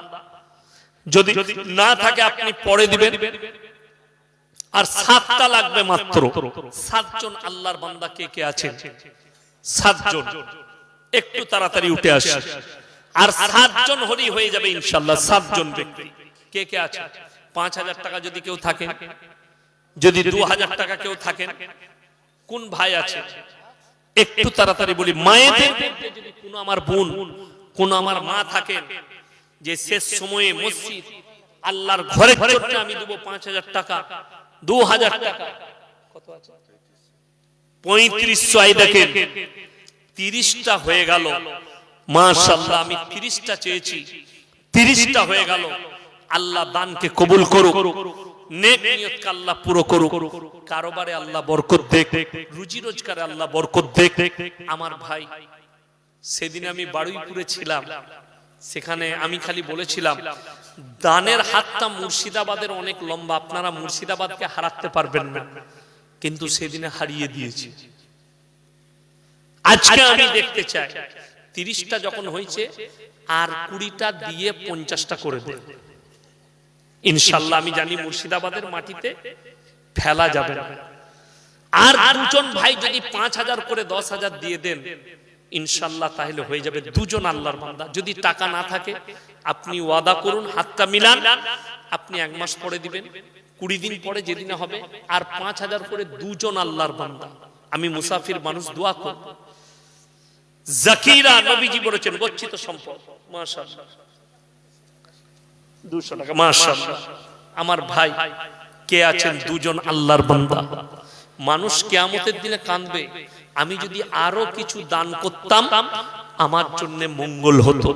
আল্লাহ নবী সাল্লাল্লাহু আলাইহি সাল্লাম খালি মক্কা নগরীতে এলান করেছেন, ওমা ইউকরিদুল্লাহ কারদান হাসানা, আল্লাহর রাস্তায় কে কি দান করবে বলো। আল্লাহ নবী সাহাবীরা জান আর মালের কুরবানি করে দিয়েছেন। আপনাকে জান দিতে হবে না, আপনি এই আল্লাহর ঘরের জন্য একটু মালের খরচ করুন, আপনি অতটাই নেকি পাবেন সাহাবীরা যতটা নেকি পেয়েছে। আজকে এই শেষ জামানা আসছে, তার আগেই আল্লাহর ঘরের জন্য আপনি মরে যাবেন, কবরে চলে যাবেন, বুঝতে পারবেন আমি কি রেখে এসেছি। কিয়ামতের সকাল পর্যন্ত শুয়ে শুয়ে নেকি পাবেন। 5000 টাকা কে আছেন একটু হাত তুলেন, তা না হলে একটু এসে মুলাকাত করে যান যে 5000 টাকা আমি আছি, এরকম কোন আল্লাহর বান্দা আছেন? একজন ভাই 5000 টাকা দিবেন, 10টা কোরআন শরীফ 40টা হয়ে যাবে ইনশাআল্লাহ। কে আছে একজন ভাই? কেউ নেই। আমি বলছি 5টা করে দুজন ভাই বলুন, মাত্র 2500 করে টাকা। দুজন ভাই 2500 করে বলুন, 4 জন দিনই হয়ে যাবে 5টা করে কোরআনের পয়সা, 5টা করে পাড়ার পয়সা। কে আছে তাড়াতাড়ি বলুন, কোন আল্লাহর বান্দা আছে? একটু ইনশাআল্লাহ 50টা পূরণ হবে, আমি গজল শুনিয়ে দেব ইনশাআল্লাহ। 50টা যেমনি পূরণ হবে আমি গজল শুনিয়ে দেব। কে আছে? আর 10টা দিবেন কিংবা 5টা। কে আছেন? কোন ভাই আছে? একটু উঠে আসুন, ওয়াদা করুন 1 মাস পরে দিবেন, আপনার কাছে যখন পয়সা আসবে তখন দিবেন। কেউ নেই। আমি জানি মুর্শিদাবাদের মাটিতে ব্যর্থ যাবেন, আমি জানি আছে। জি জি আগেই দিয়ে দিয়েছে, মাশাআল্লাহ। এই দেখেন ভাইজান 5000 দিবেন, 10টা হয়ে গেল। আল্লাহ উনার হায়াতে বরকত দেখ, বলুন আমিন। আল্লাহ জানে মালে ইজ্জতে বরকত দেখ, উনার পূর্বপুরুষকে আল্লাহ জান্নাতি করুক। 40টা হয়ে গেল, আর মাত্র 10টা লাগবে, আমি গজল শুনিয়ে দেব, 50টা হয়ে যাবে। আর 10টা কে আছে? আর 10টা একজন আল্লাহর বান্দা দিয়েছে শেষ সময়ে, শেষ দোয়া দিবার জন্য। কে আছে? দুজন বন্ধু মেলে বলুন তো, 5টা করে 10টা, দুজন একটু মাশওয়ারা করে যে 2 বন্ধু মেলে দিয়ে দিবেন 5টা করে 10টা, 5000 টাকা 2 বন্ধু মেলে। কে কে আছে একটু মাশওয়ারা করে বলে দিন। দুজন, নাহলে 5টা আমার যুবক হাত তুলে বলো, 5 জন কে কে আছো 5000 টাকা দিয়ে দিবেন, পরে দিবেন 1 মাস পরে। 5 জন যুবক তাড়াতাড়ি হাত তুলো, 1000 টাকা করে। কে কে আছে? 5 জন ভাই মাত্র 1000 টাকা করে। একটু ইমানদারির সঙ্গে বলুন, তাড়াতাড়ি বলুন ইনশাআল্লাহ। মাত্র 500 করে বলেছি, আর 5 জন ভাই 1000 টাকা করে হলেই হয়ে যাবে, কিংবা 2 জন ভাই 2500 করে 5000 বলুন। কে কে আছে? আমি গজলটা শুনিয়ে দিই ইনশাআল্লাহ, 50টা হয়ে যাবে। আর দুজন আল্লাহর বান্দা কেউ নেই, একজন ভাই। দেখি 5টা কোরআন শরীফ কে আছে, একটু তাড়াতাড়ি বলুন আমার ভাই, আল্লাহর ওয়াস্তে। যাই হোক, আপনারা অনেক দিয়েছেন, আরো দিবেন। দোয়া করব আল্লাহ যারা হাত বাড়িয়েছে মসজিদের জন্য, আল্লাহ তাদের জানে মালে ইজ্জতে বরকত দাও, তাদের থেকে তুমি রহমতের হাত বাড়িয়ে দাও। খাস করে এই জলসার কমিটি আর মাশাআল্লাহ আল্লাহ দানকে কবুল করুন। জলসার এই মসজিদের সেক্রেটারি সভাপতি সাহেব, আল্লাহ উনাদের হায়াতে বরকত দেখ। লাস্টে একটা কথা বলবো যে আমাদের সমাজে সব থেকে কম বেতন ইমামদের। আপনারা ইমামদের প্রতি খেয়াল রাখবেন, যার পেছনে আপনি নামাজ আদায় করছেন। আর আমি তো আজকে এসে বুঝতে পারলাম আপনারা যোগ্য একজন ইমামকে পেয়েছেন, আপনাদের ভাগ্য। এবং মসজিদের সেক্রেটারি, মসজিদের সভাপতি যোগ্য ব্যক্তি। আল্লাহ তাআলা উনাদের দ্বারা আরো বেশি করে কাজ নেক, আল্লাহ উনাদের হায়াতে বরকত দেখ। এই মসজিদকে আল্লাহ দিন দুগুনি রাত চৌগুনি তারাক্কি দান করুক। ভাইজানের হায়াতে বরকত দেখ। আর খাস করে আমি খাস দোয়া দেব আজকের এই জলসার আমার সভাপতি সাহেব, আমার শ্রদ্ধা সভাপতি সাহেব, আল্লাহ উনার হায়াতে বরকত দেখ, আল্লাহ উনার ইলমে বরকত দেখ, আল্লাহ উনার দ্বারা আরো বেশি করে আলোকে ছড়িয়ে দেখ। আল্লাহ তাআলা আমাদেরকে শিরক আর বেদাত থেকে বাঁচার তৌফিক দান করুক, হারাম থেকে হেফাজত করুক, হালালের পথে চলার আল্লাহ তৌফিক দান করুক। আল্লাহ আমাদের পরিবারকে হেফাজত করুক। মাশাআল্লাহ, আল্লাহ আপনার হায়াতে বরকত দেখ। ভুবন জুড়ে রূপের মেলা, কদম কদম ভয়, জানি না মন কোথায় কখন পথে বসে রয়। ভুবন জুড়ে রূপের মেলা, কদম কদম ভয়, জানি না মন কোথায় কখন পথে বসে রয়। আমার চলার পথে প্রিয় কাঁটার ছড়াছড়ি, আর পারিনে সামলাতে মন তোমার পায়ে পড়ি। তোমার প্রেমের পীযুষ পানে ধরার বুকে রস, তোমার গুণের কিরণ গুণে গুণীর যত যশ। নীল আকাশে লতাই পাতাই তারাই চাঁদে হাসি, নিখিল জুড়ে যেথাই দেখি শুধুই তোমার মোহনবাসী। ইউসুফের ওই রূপের ভেতর তোমার রূপের আশিস মাগি। ঈসা মুসা ইব্রাহিম দাউদ নূহ সবই, সবার গুণে গুণী তুমি ওগো আমার প্রিয় নবী সাল্লাল্লাহু আলাইহি ওয়াসাল্লাম।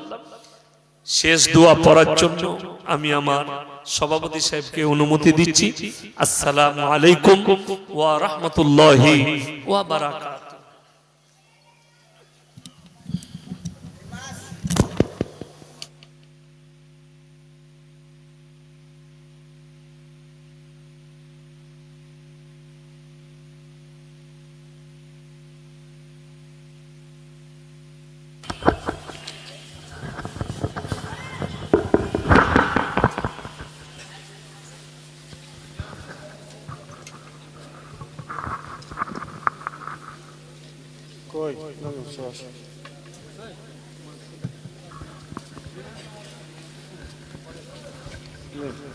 শেষ সমাপ্তি আপনি করেন।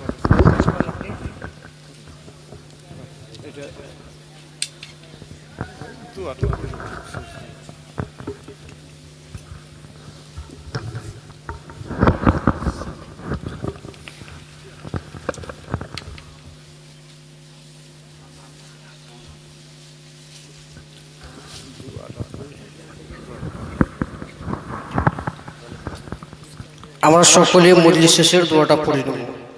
সুবহানাকাল্লাহুম্মা ওয়া বিহামদিকা আশহাদু আল্লা ইলাহা ইল্লা আনতা আস্তাগফিরুকা ওয়া আতুবু ইলাইক। আসসালামু আলাইকুম ওয়া রাহমাতুল্লাহ।